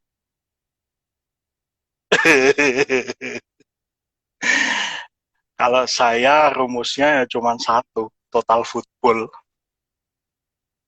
Gimana Itu tuh? striker ya strikernya kalau lagi nggak ada kerjaan gawangnya kosong ya jadi penjaga gawang gitu.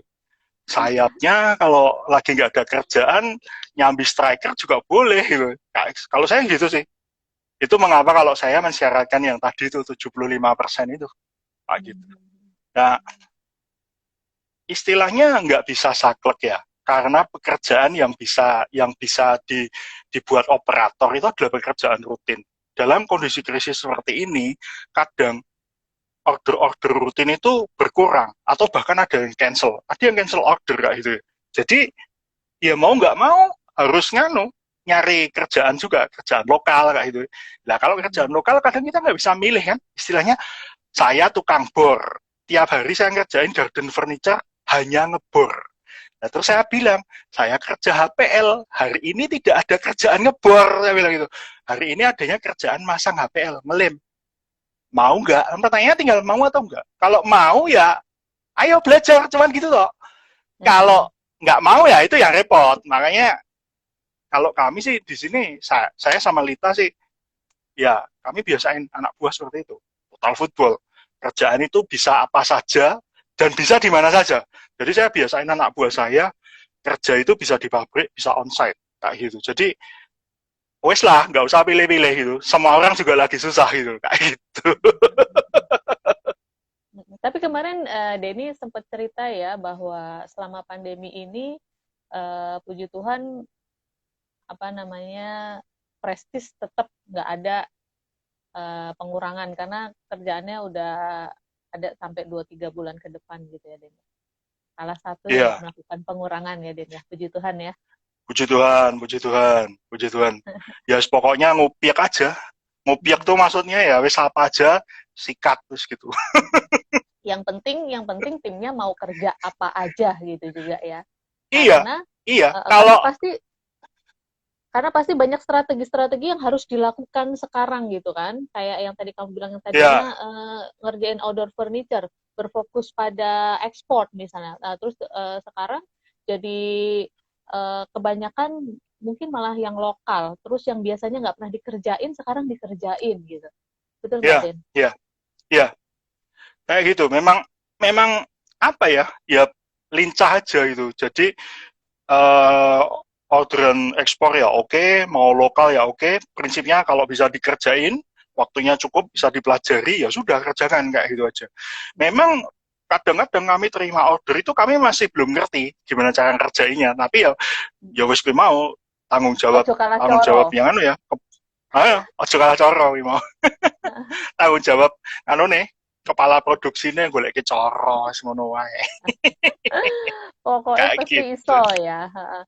Tapi by the ya. way, itu kan sebenarnya apa ya, resilience ya. Untuk value untuk bertahan dalam kondisi sulit, walaupun jatuh tuh berdiri lagi, itu kan sebenarnya budaya yang setiap perusahaan harus ada, tapi juga nggak mudah untuk membentuknya. Nah, kamu Ya, sebagai manajer di situ gimana cara ngajak orang-orang untuk jadi seperti itu, Den?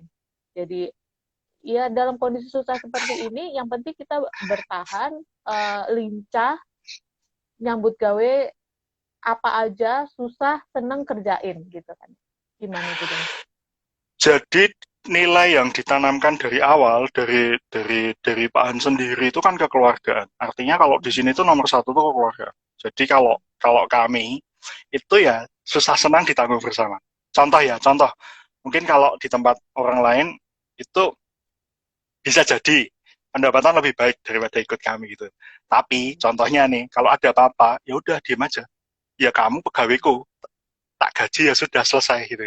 Kalau Mm-mm. kami enggak, terus terang kami enggak. Kalau kami, saya sama Lita enggak seperti itu. Jadi ya kekeluargaan. Artinya susah senangmu itu aku juga ikut gitu. Kita ikut maksudnya ya. Kalau ada apa-apa, ya kita nggak tutup mata. Artinya kalau senang pun kita pesta bersama, susah ya digarap bareng. Kamu lembur sampai besok pagi, yo saya tidak akan tidur gitu. Kamu saya tungguin, yo.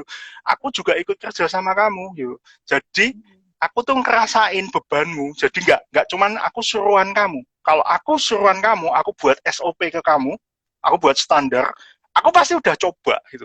Contoh nih ya, saya udah pernah ngasih target ke anak buah saya. Dulu waktu ngerjain bathroom aksesoris itu satu satu orang itu targetnya itu dua keranjang potongan komponen gitu ya. Nah itu udah saya coba dulu itu 1-2 hari sebelumnya itu saya udah duduk di mesin itu. Saya cobain.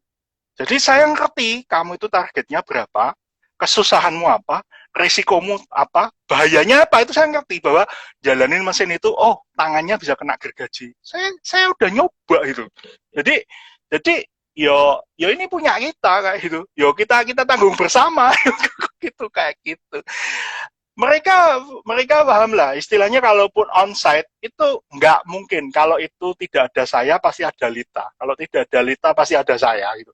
Kalaupun harus jalan 24 jam 3 shift itu nggak terus saya tinggal tidur itu jam 11 sampai jam 6 pagi saya tidur itu enggak, salah satu itu standby atau kalau enggak ya malah kita sampai jam 4 ya kita baru Dua-duanya. tidur jam 4 sampai setengah 8. Kita kan masuk setengah 8 ya. Jam kerja standarnya setengah 8 sampai setengah 4 sore kan. Ya kita tidur paling cuma dari jam 4 pagi. Mereka tinggal kerja 1 jam kan, jam 4 sampai jam 5 ya sudah kita baru tidur sampai jam 7 setengah 8 ya udah mandi terus kerja lagi gitu. Jadi apa ya? Nggak nggak nggak dibiasain dilepasin gitu loh. Jadi yo ini buat kita bersama, kamu juga ngerti susahnya, aku juga ngerti susahmu gitu, kayak gitu aja, wes. Senasib sepenanggungan lah, boy. Ngomong-ngomong sekarang karyawan berapa, Den? Udah sampai? Udah. Kalau to kalau total ya mungkin seratusan ya, seratusan ya. Kalau Itu di udah tempat termasuk saya ya kantor masih sama produksi ya? itu, iya itu kantor sama produksi ya. Kalau aku sendiri, aku sama Lita mungkin sekitar 20 berapa ya, 27-an ya. Sisanya itu di head office itu Pak Tahan. Gitu ya. Oke, dan kita lanjut Kayak lagi gitu. ya ke pertanyaan Ya, selanjutnya dari Pak Marcel Mantiri. Halo Pak Marcel Mantiri, apa kabar? halo teman Baga- kosku. Bagaimana prestis berinvestasi pada mesin baru, baik itu menambah kapasitas atau permajaan mesin? Gimana tuh, Den? Mesin bikin Nah, mesin bikin sendiri atau import, Den? ini pertanyaan bagus nih Pak Marcel. Ya, jos banget ini.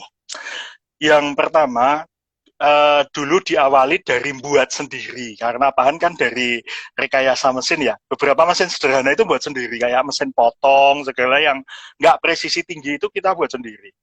Terus kalau butuh mesin yang custom kita juga buat sendiri, yang pokoknya yang bisa dihandle sendiri kita buat sendiri.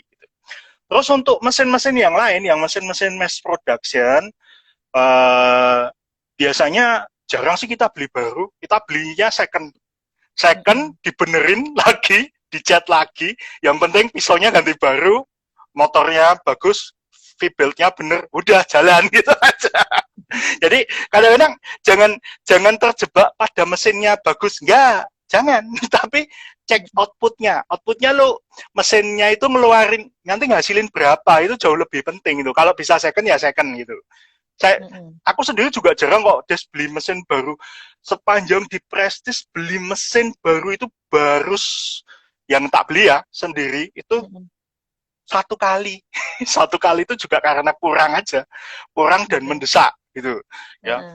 Biasanya kita buat sendiri atau beli mesin second, karena kadang-kadang kan juga nganu toh di internet banyak, atau karena kan punya banyak kenalan yang mesin-mesin kayak gitu, kadang-kadang di telepon dari Semarang ya, ada bongkaran pabrik tutup, istilahnya ya wes beli sing kayak gitu.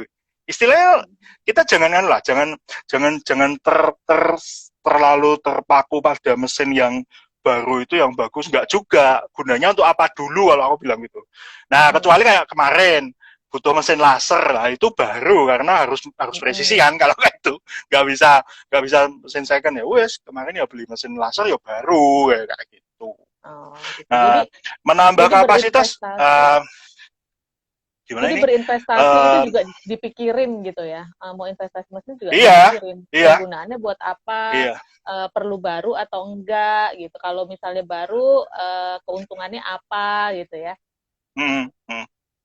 Remajaan ya beberapa diremajain, tapi ya apa ya, karena bisa bengkel ya, kadang-kadang rusaknya sepele, ganti sendiri pakai lagi. Ya paling kalau untuk mesin-mesin yang baru ya, misalnya kayak mesin-mesin yang baru kayak mesin Tenoner atau Master Sander ya kayak gitu, ya memang harus beli baru gitu. Tapi kalau yang kayak crosscut, table saw, planer, Technosure itu pakai mesin second aja nggak apa-apa kok, Des. Itu operatornya tinggal canggih atau enggak. Kalau operatornya canggih, ya bisa ngapain aja. Istilahnya gini loh, the man behind the gun-nya itu yang nentuin. Jadi mesinnya ini nggak presisi nih, miring sedikit 2 mili ya. Pertanyaannya, apa yang kamu lakukan supaya itu menjadi 0 lagi? 1 milinya yang nggak bener itu, gimana bisa lurus lagi kan? Gitu ya, dibalik pertanyaannya. Cari caranya gitu ya. Cari caranya, wow. Wong Indonesia ki pinter-pinter kan? Des. Gitu. Kayak gitu ya. Semoga bisa menjawab ya Pak Marcel Mantiri. Ini ada pertanyaan nih dari teman saya. Dulu waktu di ini tidurnya atas bawah sama saya nih kayaknya. Dari Nana, furniture gini ada tren nggak sih? Kayak kueku tuh kan suka ada ngetren garlic bread, sekarang croffle, nanti apa gitu. Ada trennya nggak, Den, kalau furniture? Ya, kalau furniture itu kan sangat fashionable ya. Jadi pasti ada trennya. Ada trennya pasti. Nah, tinggal itu kita mau ikut yang mana kan, kayak gitu aja. Jadi contoh ya, aku punya beberapa foto ya.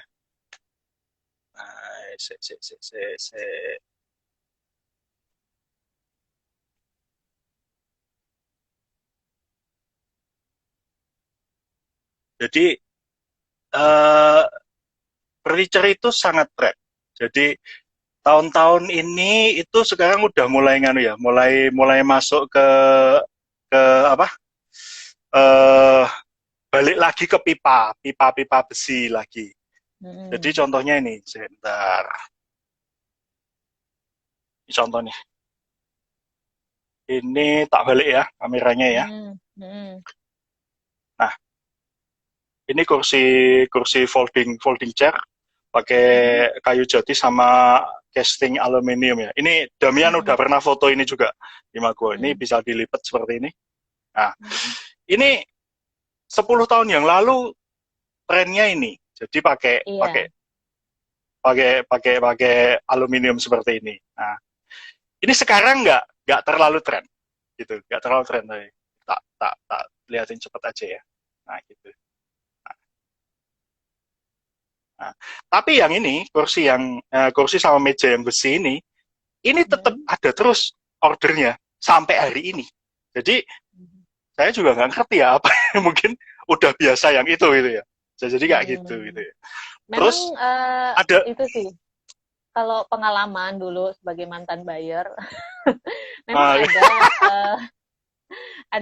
ada yang model-model yang sifatnya tuh basic assortment. Basic assortment ini biasanya barang-barang yang walaupun udah ada dari lama itu tuh tetap laku terus gitu. Biasanya karena dia sangat fungsional ya kalau di furniture gitu.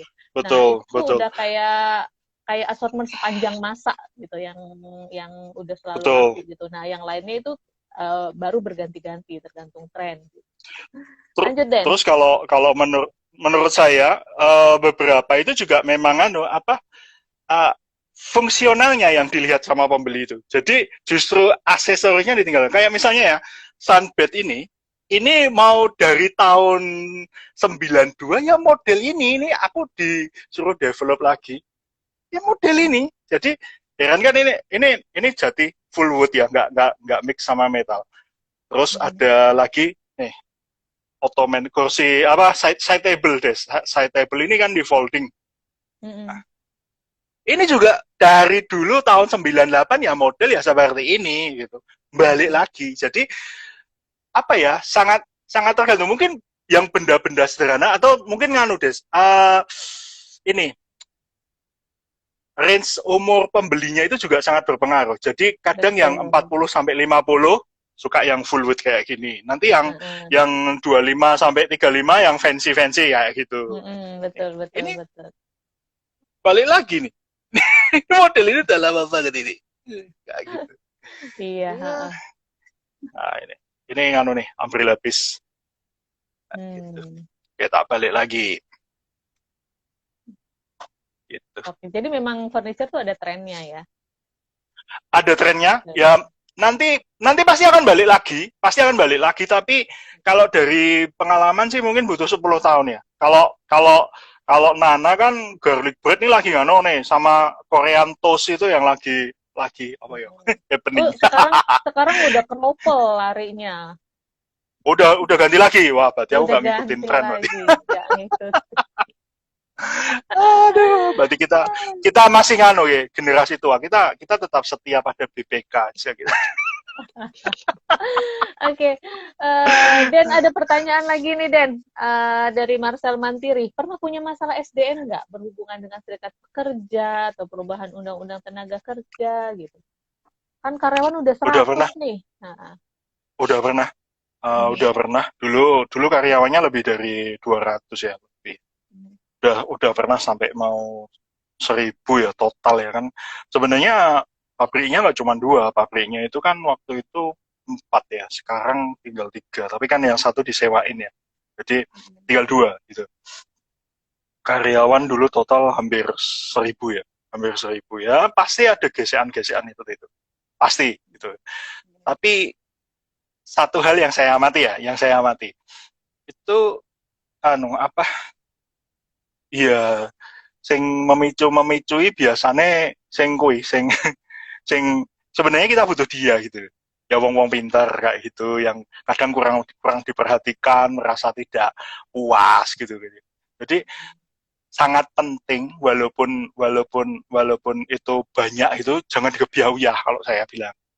Jadi kalau saya, walaupun anak buahnya banyak gitu ya, kalau saya lebih suka, saya loh ya, nggak tahu kalau yang lain, kalau saya lebih suka mengenalnya secara pribadi. Jadi ngerti mau diapain itu.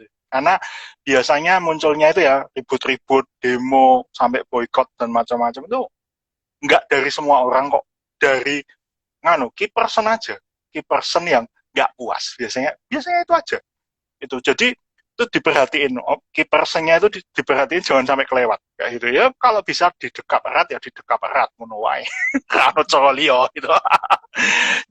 Intinya ya di bagaimana dikondisikan. Kalau saya bilang dikondisikan kan lebih baik bukan ditakuti tapi disegani gitu loh. Jadi bagaimana orang itu nggak takut sama kita tuh, jangan takut. Kalau takut itu saya udah melihat efek buruk dari ditakuti gitu ya.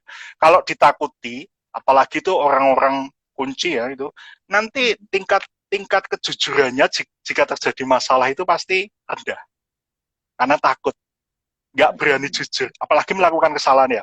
Saya sudah pernah ngalamin yang namanya ditunggu kontainer salah potong komponen, itu saya udah ngalamin.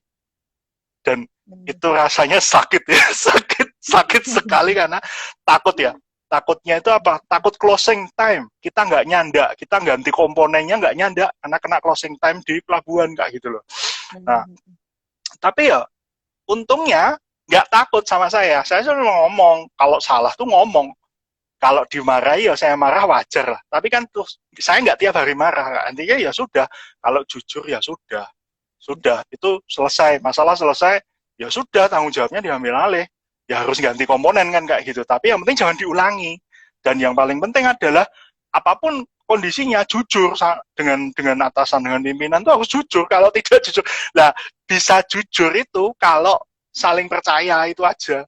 Dan iso ngomongin. Nah, orang iso ngomongin ya tetap reso jujur. Pasti kamu dibohongin. Apa aja, yang simpel-simpel aja. Yang namanya nggak efisien itu simpel kok sebenarnya. Sebenarnya, ini contoh ya. Pekerjaan di furniture yang paling bisa banyak berbohong itu di mana? Finishing, amplas. Kamu mau ngamplas satu hari, satu kursi, sama 3 kursi, itu nggak kelihatan. Kecuali kursinya kamu nomori, kamu bagi pagi-pagi bagi tiap orang 3-3, terus dikumpulinnya per nama. Ya, kecuali itu udah saya coba gitu. Jadi yo nganu kudu pintar-pintar ngomong kayak gitu. Yo nganu lah istilahnya, kalau sudah melihat ada potensi masalah, lebih baik selesaikan dengan satu orang itu daripada kamu ngurusin satu divisi atau satu grup. Gitu aja. Jadi lebih baik datengin aja. Kalau aku sih cenderung tak datengin. Ojo dipanggil, datengin wae. Nah aku, karena kalau nggak diselesain, ya orang itu pasti nanti akan jadi masalah, membawa teman lebih banyak seperti itu. Perubahan UU tenaga kerja pasti, wes kui pasti. Jadi kayak gitu wes yang jenenge apa ya, upah minimum provinsi bang itu pasti akan ada banyak masalah. Apalagi kita lagi kondisi kayak gini wes.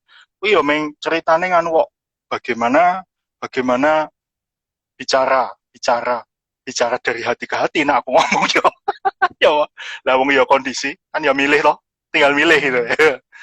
Iya Arab misalnya kondisi terburuk belum bisa menaikkan gaji, kan ya bisa diajak bicara toh, kita mau tetap bekerja atau kamu saya naikkan, tapi ya sudah sampai hari ini toh. Ya karena nggak ada pilihan lain. Kalau aku naikin kamu artinya aku nggak bisa bayar utang ke supplier ini. Ya kayak gitu.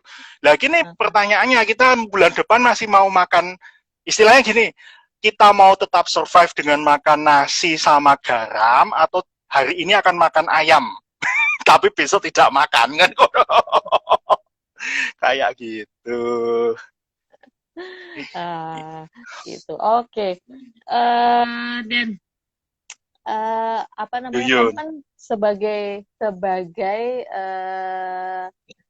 orang yang nggak dari produksi terus nyemplung ke produksi gitu kan, ya kan. Nah terus pasti kan banyak banget apa namanya hambatan, tantangan ketika tiba-tiba kamu diminta untuk mengelola departemen produksi ini gitu. Nah, kamu tips-tipsnya apa, Den? Untuk jadi untuk kalau bisa aku bilang bertahan sampai sekarang, untuk bisa dibilang sukses lah, ya. Ya belum sukses sih. Ya agak sukses gitu aja. Jangan sukses nanti, kalau sukses udah selesai nih ceritanya.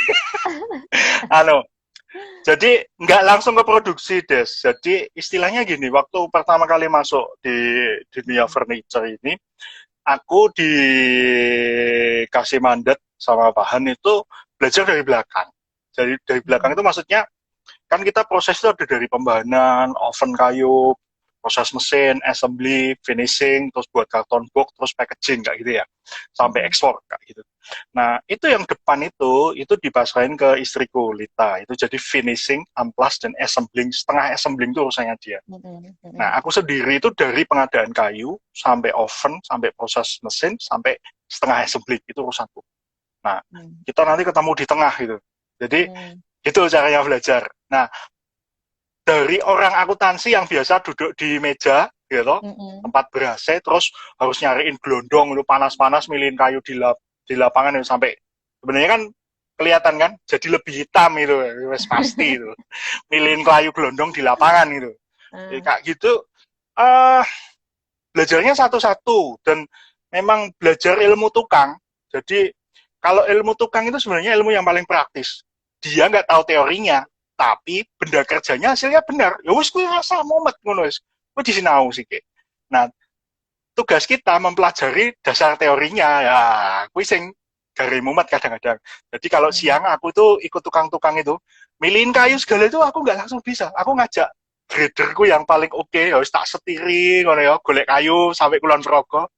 Tak persilakan, monggo Pak, dipilih dulu. Ya udah dipilih itu, habis itu terus tak tanya satu-satu, kenapa yang dipilih ini? Kenapa mesti yang ini? Kenapa yang itu enggak? Ya belajarnya kan gitu kayak anak TK beneran. Kenapa kalau lombok jangan dimakan? Karena pedas kayak gitu kan. Nah itu alasan itu dikumpulin satu-satu gitu. Belajar kayak gitu. Itu masalah grading ya kan. Terus nomor 2, terus ini pakai tabel apa? Tabel SNI-nya beda-beda. Kamu ngukurin kayu jati, itu pakai tabel kayu jati. Kalau kamu ngukurin kayu mau nih kayu sonokling, kayu mindi itu kamu pakai kayu Jawa keras. Beda lagi tabel SNI-nya kayak gitu. Beda-beda. Kemudian yang nomor berikutnya setelah pembahanan terus belajar oven. Yaitu ikut ngisi kan kami oven ada 2 macam ya. Oven yang pakai benar-benar pakai tadi off-cut sama sodas untuk ngidupin apinya, pakai tungku bakar, sama oven yang menggunakan listrik. Yang oven pakai listrik itu tinggal nyeting suhunya. Cuman kan teknik nyetingnya bagaimana dan kapan itu disetting itu yang perlu dipelajari. Ya wis kuwi ngikut lagi sama mandor oven. Ya wis diwangi wae. Pokoknya intine ringan tangan. Diwangi. Apa Pak? Butuh bahan bakar Mas. Yo tak wangi angkat-angkat. Yo aku ikut aja. Ikut dia. Karena dengan melakukan yo kamu jadi ngerti beneran. Ngerti apa? Ngerti ilmunya dan ngerti nggak enaknya rekosone itu. Jadi besok lagi kalau berpikir, oh kalau buat sesuatu atau misalnya, oh ini oven ini bisa dikembangkan jadi kayak gini supaya operatornya nggak perlu susah payah. Itu udah ada kecetus idenya itu dengan melakukan itu gitu. Nah itu Jadi, terus diproduksi ya ini yang paling ribet, Gimana? Jadi intinya Ya, salah satu kunci suksesmu untuk mengelola departemenmu sekarang adalah kamu tuh bener-bener belajar dari bawah, bener-bener ya, tahu prosesnya, terus bener-bener ikut ke lapangan gitu, nggak cuman ya, istilahnya apa di kantor doang gitu ya. Terus enggak, tunjuk enggak, gitu enggak ya. Jadi enggak itu bisa. adalah yang Jariku enggak kamu saksi. pegang gitu ya, yang kamu Ya, pegang gitu. jariku ini enggak sakti, Des. Tapi yang sakti itu adalah ini, Des. Nih, kertas memo sama ini. Jadi aku juga merubah cara kerja itu dari suruhan orang menggunakan mulut, ya toh. Aku kalau suruhan orang kalau di pabrik tidak pernah menggunakan mulut kecuali hal-hal simpel ya, misalnya udah mulai jadi nih, tolong dikirim ke sana gitu. Paling cuma tak kasih surat jalan. Tapi kalau suruhan yang namanya motong kayu, diproduksi, ngeluarin dari oven, semuanya ada memonya. Simple aja, nggak perlu yang sampai standar apa jenengane ISO ngono ya ora lah. Pokoknya kiwai kertas ki lho. Aku beli di Gardena ini dan pakai ini. Karena apa?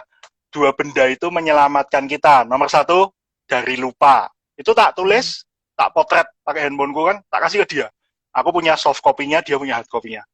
Nomor 1 lupa, karena orang biasanya kamu musuh tukang itu lupa itu bisa dijadikan pedang bermata 2. Dia bisa melakukan kesalahan dengan sengaja dengan alasan lupa. Aku nggak mau digituin. Itu nomor 1. Yang nomor 2, dengan adanya itu, kalau kamu yang salah juga ada buktinya. Kalau dia yang salah juga ada buktinya. Aku tinggal tanya, memonya yang ini mana? Udah selesai. Gitu. Tuh. Terus yang berikutnya, tadi sampai mana? Produksi ya. Produksi itu yang paling ribet. Produksi itu ribet. Karena produksi itu kalau di pembahanan kan istilahnya buat papan terus buat komponen. Udah selesai. Oven ya selama kering, biasanya moisture content-nya, kadar airnya kan kalau untuk furniture, outdoor furniture itu maksimal 14 keluarnya ya toh. Kalau indoor yang pakai join-join bisa 10 sampai 12. Gue yang ngerti kuih lah pokoknya 10 sampai 12 ya gitu. Nah, yang diproduksi itu ribet karena di situ ada yang namanya gambar teknik. Ya tadi akhirnya dikomputerisasi tadi toh. Yang nomor 2 di situ ada sampel maker, ada R&D, ada kepala produksi, terus tiap proses mesin itu kan ada mandornya sendiri-sendiri. Itu yo kui yo wis tak lakoni, aku yo dadi tukang pasah ya wis tahu, dadi tukang thicknesser ya wis tahu, lho. Tukang potong ya wis tahu. Aku pernah tuh Intinya nyobain motong sendiri, intinya itu tadi ikut ya, coba 70% coba kerjaan, ya 70% kerjaan kamu menguasai gitu ya. iya Mau susahnya iya di mana, mana bisa ya ngakalin di mana, terus iya kalau ada orang nipu prosesnya, misalnya ngomongnya diminta ini nggak bisa, diminta ini nggak bisa, diminta ini nggak bisa, gitu kan ada juga kan orang yang kayak gitu kan. Terus oh kamu iya bisa betul membuktikan bahwa ini nih Sajani sebenarnya bisa gitu. Dan iya iya ada satu betul betul pertanyaan betul lagi nih, ada satu pertanyaan lagi ya dari Edwardus Windia Sadewa. Halo Mas Mas Edwardus. Dedet Nah, apa Mas Dedet kabar Mas VL1 Dedet? Gimana Om Denny belajar teknik kekuatan struktur bahan? Kayaknya ini udah ilmu di teknik sipil deh. Belajarnya sekolah ya mandor tadi ya. sekomandor yo seko pengalaman ada beberapa hal yang saya coba memang saya coba itu aku pernah nggak percaya misalnya kalau ukuran 2 kali 3 kayu jati itu mau dilut sampai berapa sih sampai dia bending atau dia patah gitu ya. Tak coba aku pakai pakai pakai pakai 2 titik terus diinjek gitu atau aku juga pernah nyobain tak dongkrak sendiri itu pernah aku coba sampai kayak gitu terus kalau biasanya kalau nggak dari Mondor biasanya konsultasi sih sama Pak Han karena ya beliau pasti lebih expert dari aku cuman ke depan itu aku juga udah pernah rasan sama Mas Dedet sih jadi aku pengen pengen belajar softwarenya anak teknik sipil itu SAP itu gitu loh sama pengen jajali gue kurang gawean jadi pengen pengen pengen jajali SolidWorks gitu apa 3D modeling ya tapi yang advance ya nggak kayak cuman ngano nggak kayak cuman SketchUp gitu kalau kalau kalau Solid itu kan benar-benar bisa mainan extrude bisa mainan apa plat plat besi sampai dipotong kayak apa karena selama ini kan kita coba gitu ya itu aku benar-benar pengen, pengen belajar itu jadi intinya itu kalau itu dikuasai nanti proses modelingnya pasti lebih lebih canggih lagi jadi selain selain kerja kerja kayu kan kami juga kerja metal artinya kalau membuat sesuatu yang bentuknya pakai plat-plat itu pasti itu jauh lebih presisi dan wes pasti lebih cepat seperti itu jadi ya itu masih cita-cita sih SAP sama SolidWorks itu kayak gitu Mas Dedet beberapa kali aku juga tanya-tanya beliau Mas Dedet kan anu ya teknik kimia dan kalau aku bilang avatar pengendali air itu kalau kalau masalah air dan apa boiler aku biasanya tanya sama dia Nah, gitu ya. Oh, biasanya kalau iya kayak gini saya catat terus kemudian nanti akan diundang ke Hipa Valley Talk berikutnya. diundang saja Mas Dedet ini makanya kalau kita bilang kan kami di tempat kami ini ada 3 avatarnya. Kalau Mas Dedet ini avatar pengendali air. Kalau Ken VL5 itu avatar pengendali angin itu. Avatarnya buaya itu. Gitu. Oke, jadi itu ya. Awalnya belajar sebenarnya dari learning by doing ya. Sama terus kemudian pengalaman, coba-coba, sama menemukan gitu akhirnya ya. Iya, iya. Jadi ya karena itu cara-cara yang paling apa ya? Cara yang paling sederhana untuk memahami sesuatu. Apalagi kalau kamu lagi nggak punya apa-apa gitu ya. Prinsipnya itu.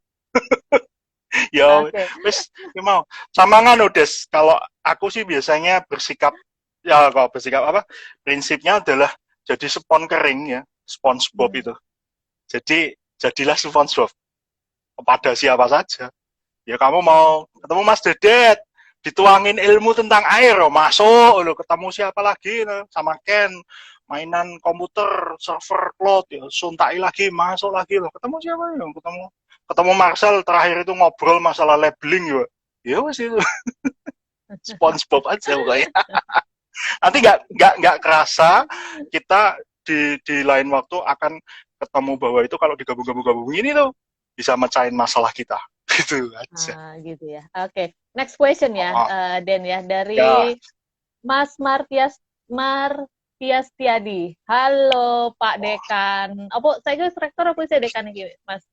Prof. Prof ya. Luar biasa. Oh, aku belum Prof. kasih selamat ya. Kemarin kayaknya Kang, udah ya, lulus jadi prof. iya, Congratulations Kang ya. Mas Adipati. Kang Mas Adipati itu. Fotonya tergantung di apa namanya di dinding rumah keponakan-keponakan saya. Oh, ternyata itu terus aku bisa pamer. Oh, kocokku. Cukup Dan membanggakan, cukup cukup membanggakan. membanggakan. Nek istilah Oh. Kak Vanit ini sangat membagongkan, bangganya sebagong gitu. Kalau aku bilang cukup membanggakan soalnya bisa minta traktir. Oke, ini pertanyaan dari Mas Gepeng ya. Kak Denny, gimana Ya, menerjemahkan brief dari klien menjadi konsep dan akhirnya desain agar bisa dilakukan? Gimana tuh? tak kasih contoh aja. Udah tak siapin tadi. Brief, contohnya brief tadi saya udah tak buka kok tadi.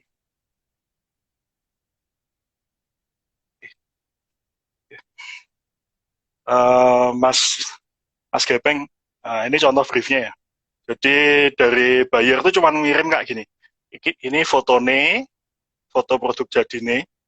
Kemudian kira-kira kayak gini, dia kirim overall dimension. Overall dimension kayak gitu, ada angkanya, terus ini ada nih length, depth, sama total height ya. Nah, biasanya kalau kalau ada kayak gini, yang saya lakuin itu adalah saya justru gambar dua dimensinya dulu. Nah, jadi saya gambar dua dimensinya dulu. Nah, prinsipnya seperti ini ya. Nah, dalam kasus ini kan sunbed ya. Jadi yang paling susah itu sebenarnya kita nentuin anu ya, apa nih tandarane kuwi meh miringnya ke piye gitu. Nah, ya kita trial, nggak ada cara lain, di trial. Ya, prinsipnya kita cobain dua dimensi dulu. Nah, setelah jadi dua dimensinya, kita udah punya kayak gini ya. Jadi gambar sama komponen-komponennya ini damalnya 1:1 ini untuk anak buah saya tempel langsung di bor yang tadi saya bilang. Uh, Terus saya buat nganunya. Biasanya untuk presentasi itu saya buat 3D-nya. Nah, ini 3D-nya. Nah, tapi 3D ini kalau untuk saya, karena saya diproduksi ya, ini bukan yang utama. Ini hanya sekedar mempermudah saya menjelaskan gambar ini kepada anak buah saya waktu dibuat. Jadi kadang mereka mereka kan dari latar belakang yang berbeda-beda ya, ada yang STM, ada yang SMA, malah kadang ada yang cuma SMP itu. Kadang lihat gambar dua dimensi ini, yo nggak begitu ngerti itu yang mana yang di depan, mana yang di belakang. Gitu. Nah akhirnya saya gambarin dia tiga dimensi. Kalau kayak gini kan jelas ya. Ya, ini rodanya, ini sandarannya, ini dudukannya, ini komponennya yang dibubut, itu bawahnya kayak gini, ini ada gigi-giginya, kan kayak gitu. Nah, terus kalau untuk presentasi ya, terutama kalau untuk presentasi yang orderan lokal, memang gambarnya nggak kayak gini, ini mesti dikasih warna, dikasih apa material, di render dulu gitu. Jadi nanti gambarnya lebih bagus kayak gitu. Hampir Jadi hampir kayak gitu apa? prosesnya ya. Hampir nyata gitu ya gambarnya. Ya, foto realistik lah paling enggak ya. Tapi kalau saya sih jarang ya. Saya biasanya jarang kalau kalau kalau sampai foto realistik sih jarang ya karena mungkin ya belum pernah sampai kan ya, belum pernah sampai sampai dapat yang mesti kayak gitu gitu. Tapi contoh lah tak tak tak cariin tak cariin salah satu gambarnya yang saya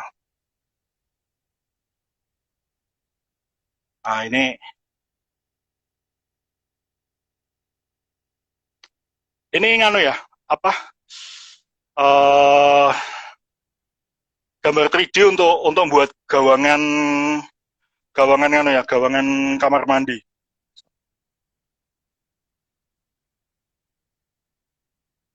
Kayak gitu. Cuman kayak gitu sih enggak.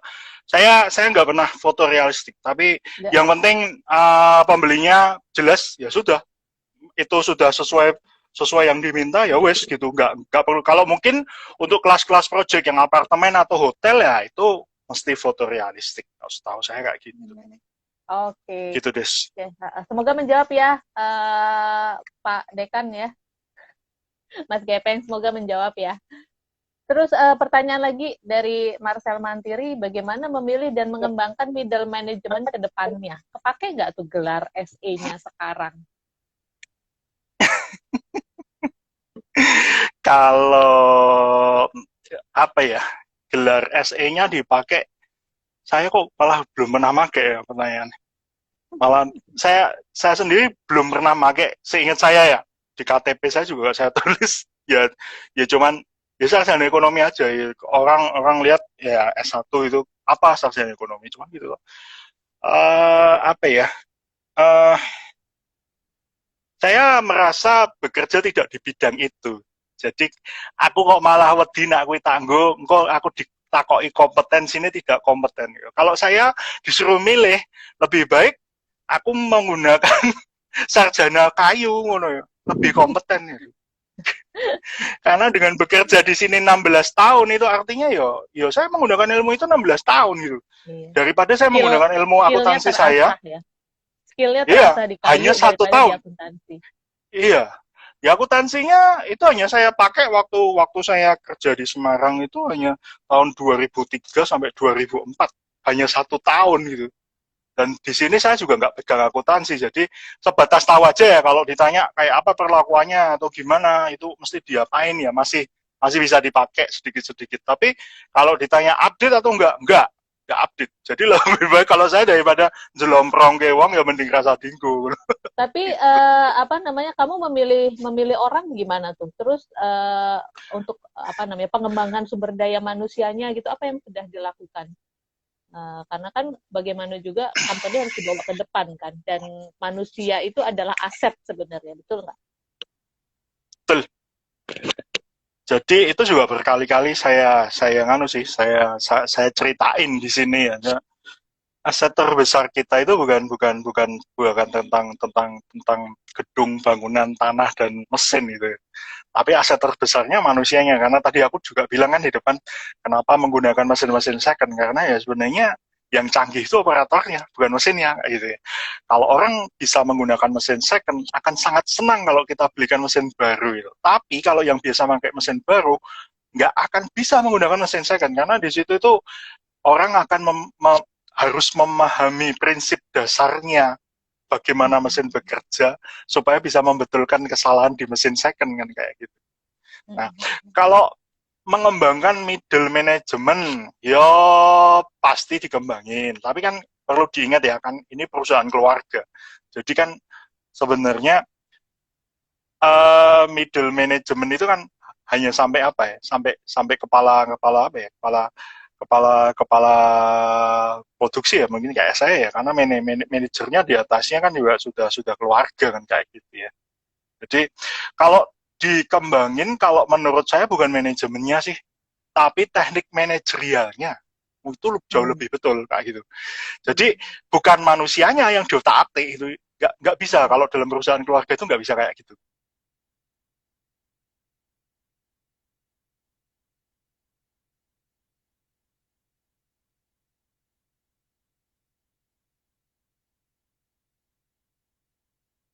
Tensi ya saudara-saudara kita, atau bahkan mungkin kalau di masa depan yo anak-anak kita, keponakan-keponakan kita kan, bagaimanapun kan tujuannya kan nggak cuman terus generasi ini selesai terus tutup, nggak kan. Kalaupun bisa diperpanjang sampai anak cucu kita yang nantinya, dan yo nganu apa istilahnya, nggak masalah kalau bentuk bisnisnya berganti, nggak masalah, tapi kan bahwa itu harus diteruskan itu kan, kalau perusahaan keluarga kan gitu, cita-citanya diteruskan, bukan terus dilikuidasi terus dibagi kan kayak gitu. Iya, Jadi kalau aku betul. lebih setuju bukan manajemennya yang diudak-udak, tapi teknik manajerialnya. Jadi bagaimana yang ada itu di upskill kak gitu. Oke. Dan ini pembicaraannya menarik banget. Kita nggak sadar ya, ini udah hampir jam 9.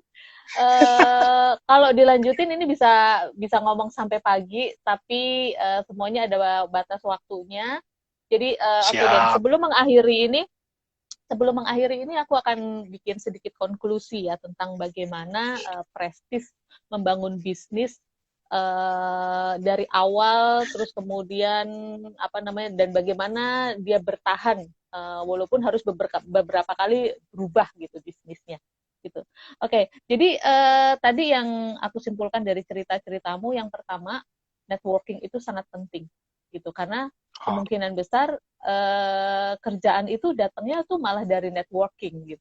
Kita nggak nyari ya, karena orang kenal bahwa kita kompeten, terus bertanggung jawab, dan istilahnya apa, mau susah, mau ikutan susah, itu biasanya kerjaan datang dari networking kita. Terus yang kedua, ya, dalam suatu company itu sangat sangat penting untuk membentuk SDM yang pantang menyerah gitu. ya, Jadi dalam kondisi susah, dalam kondisi yang terburuk, dalam kondisi yang terbaik gitu, tetap mental pantang menyerah itu tetap harus menjadi satu value yang terus-menerus dibangun. Yang kedua dari ya, sisi apa, leader-leadernya, saya ngomong leader itu, bahwa semua leader itu sedapat mungkin tuh harus hands on. Paling enggak kalau menurut Denny tadi kan 70% kerjaan di area kerja itu harus bisa tanganin sendiri gitu. Supaya hmm, kalau terjadi sesuatu yang terburuk, ya bisnis tetap berjalan. Dan itu ya, yang keempat, hmm, belajar. Saya bicara dengan ya, beberapa pengusaha itu, menurut menurut mereka, ini juga kayaknya menurut Denny juga, bahwa belajar tuh nggak boleh berhenti. Belajar tuh ternyata seumur hidup ya, walaupun udah jagonya ya, kayak apa. ya, Terus eh, dan ini menarik banget, hegemoni itu harus direbut. Jadi belajar itu nggak boleh berhenti. Ada tambahan nggak, Den? ya. Untuk konklusinya ini sebelum kita tutup. Enggak sih, aku cuma minta waktu aja untuk apa ya? Terima kasih lah untuk apa ya, kesempatan ini yang nomor satu. Yang nomor dua ya, menjadi bagian di Funlit itu sebenarnya bagian di mana saya itu dipersiapkan untuk berubah sebenarnya. Jadi kalau bisa dibilang ya, yang paling merubah saya itu justru 3 tahun di Funlit itu. Ya siapa yang nyangka kalau akhirnya saya akan sering cari kayu ke Kalibawang. Ya kan nggak mungkin saya orang Ambarawa main-main ke Kalibawang kalau tidak melalui Funlit itu. Itu akan lewat jalan itu. Dan kadang-kadang ya kita harus lewat jalan-jalan tikus di mana dulu kita sering napak Jalan tilas, kaki. sering jalan kaki anak pramuka, yaitu jalan-jalan Iya. itu yang menyelamatkan saya kalau ada PPKM kayak gitu. Ya itu. Jadi di Funlit sendiri, terus waktu itu kok bisa ke mana, ke Jogja kayak gitu ya, saya cuma mau bisa saya cuma mau bilang ya, hanya bisa berterima kasih sama Vanlit kayak gitu. Karena ya itu tadi, terus sama teman-teman ya, anak-anak aspa terutama ya, banyak banyak sih yang mengajar saya, jadi yang simpel-simpel aja, dulunya nggak bisa bercanda, nggak bisa ngelucu ya, terutama anak unit Irian Jaya itu, yang tiap hari saya diwajibkan lucu sebelum tidur itu. Kalau nggak lucu justru Gebuki. dilemparin sepatu, dikebuki sama dilemparin sandal itu. Harus lucu satu kali, paling nggak satu kali shot gitu. Itu harus lucu. Tiap hari, oh, bayangin Des, tiap hari. Wah, itu. Ter Kemudian ternyata yo itu ya, teman skill lucu kepake ya, skill lucu kepake ya skill untuk apa se- namanya, memecahkan suasana tegang biasanya ya. iya, iya. Jadi itu salah satu nganu ya, pendekatannya ya, pendekatan lucu tuh yang paling enak ya. Semua orang mau bisa ketawa, itu buat saya membahagiakan. Kalau kamu bisa bisa dengan, coba aja lihat itu flyer itu, kenapa saya kirim foto saya yang katanya bawa Trisula kayak Aquaman itu. Saya punya alasan untuk itu. Masa Heeh. pandemi gini nih nggak usah serius-serius. Orang tuh nggak boleh sepaneng masa pandemi. Ya Iya. serius, itu kalau kamu sepaneng, imun mau turun. Nah, kita bercanda aja. Wong gini forumnya itu forum talk kok. Kita bukan seminar yang harus gitu. Ya wes, tak kirimi foto sing, aku memang mengirim fotoku yang bakalan bisa dibully gitu. Memang tak sengaja itu. Kenapa bajunya merah loh? Damian itu tadi pagi japri saya, cuman mau bilang GGMU mas, GGMU apa? Glory MU. Aku nggak ngerti lah, tau nonton bal-balan aku. Kayak gitu. Jadi saya mau tegesin kalau ya valid mempersiapkan saya untuk diublek-ublek gitu. Ceritanya bukan mempersiapkan saya untuk menjadi sesuatu, tidak, tapi mempersiapkan saya supaya lebih mudah dibentuk. Jadi ceritanya nak aku mbiyen ki watu terus dijadikan anu ya, tanah liat. Jadi menjadi jadi kehidupan itu mau aku dijadikan apa itu sudah dibentuk tanah liatnya. Jadi ketika jadi akuntan ya wes kerja sistem akuntan, tapi waktunya jadi tukang kayu ya wes 100% jadi tukang kayu kayak gitu. Itu jauh lebih mudah dibentuk kayak itu. Terus aku juga mau terima kasih sama teman-teman yang beberapa teman ngasih kerjaan saya. Ada yang sudah selesai, ada yang belum gitu ya. Kalau yang belum ya minta maaf, kadang dikejar-kejar apa ya, karena jalan paralel, kadang-kadang juga keterbatasan sumber daya saya, keterbatasan anak buah saya, keterbatasan kemampuan saya, kadang-kadang saya juga nggak sehat terus kayak gitu ya. Jadi yo mohon maaf kalau belum selesai. Terus ada beberapa juga yang minta penawaran yo belum jadi atau bahkan jadi cancel gitu. Yo prinsipnya saya tidak sempurna. Saya minta maaf kalau terjadi kesalahan selama ini seperti itu. Nah, kalau yang puas dengan pekerjaan saya, ya terima kasih. Baru bisa seperti itu. Kalau ada masukan, saya sangat terbuka seperti itu. Oke, tidak sempurna tidak apa-apa, Den. Yang penting lucu ya, dan isong lucu. Ya, iya, yang penting ketemu aku ada di nesu. Oke, terima kasih teman-teman. Saya ngeliat banyak banget yang stay sampai akhir ya, dari awal sampai akhir yang ngikutin Hipa Valley Talk ini. Kalau teman-teman dari tadi kan disebut-sebut nih brandnya Prestige Furniture. Seperti apa sih barangnya? Teman-teman bisa kepoin IG-nya Prestige Garden Furniture ya. Di situ ada banyak banget gambar-gambarnya, walaupun saya usul sama Denny di-update dong gambarnya gitu. Ya, itu salah satu nganu ya. Salah satu yang perlu ditingkatkan. Itu masalah nganu ya, keterbukaan informasi sama media sosial dan marketing. Itu memang saya menyadari bahwa itu memang perlu digenjot di situ. Nah, yang jadi masalah nganu ya, belum sampai sana saya. Tapi saya ke depan sih sudah punya rencana untuk bikin tim tersendiri masalah itu gitu. Kayak gitu. Oke, so terima kasih banyak ya Den untuk sharingnya. Walaupun ini kayaknya dari tadi kita cuma ngekek-ngekek doang, tapi menurut saya ada banyak sekali value yang bisa kita ambil dari Hipa Valley Talk kali ini. Untuk teman-teman yang baru mau memulai usaha ataupun misalnya tidak mau jadi pengusaha pun, saya pikir value-value itu sangat universal gitu. Makasih teman-teman semua. Jangan lupa minggu depan Hipa Valley Talk tetap akan hadir. Kemungkinan besar kita akan kedatangan tamu lain, seorang arsitek bambu yang karyanya sudah mendunia juga, jadi sudah internasional. Kalau mau terus ngikutin dan kalau mau terus tahu betapa hebatnya lulusan-lulusan Vanlit, karya-karyanya bukan cuma ada di Indonesia, tapi juga udah di-hire sampai ke luar negeri, memenangkan beberapa penghargaan. So ikutin lagi Hipa Valley Talk minggu depan. Thank you semua, makasih banyak Den. Kita akhiri sampai sekarang. Sampai jumpa lagi. Thank you. Sampai jumpa lagi. Makasih. Makasih. Makasih.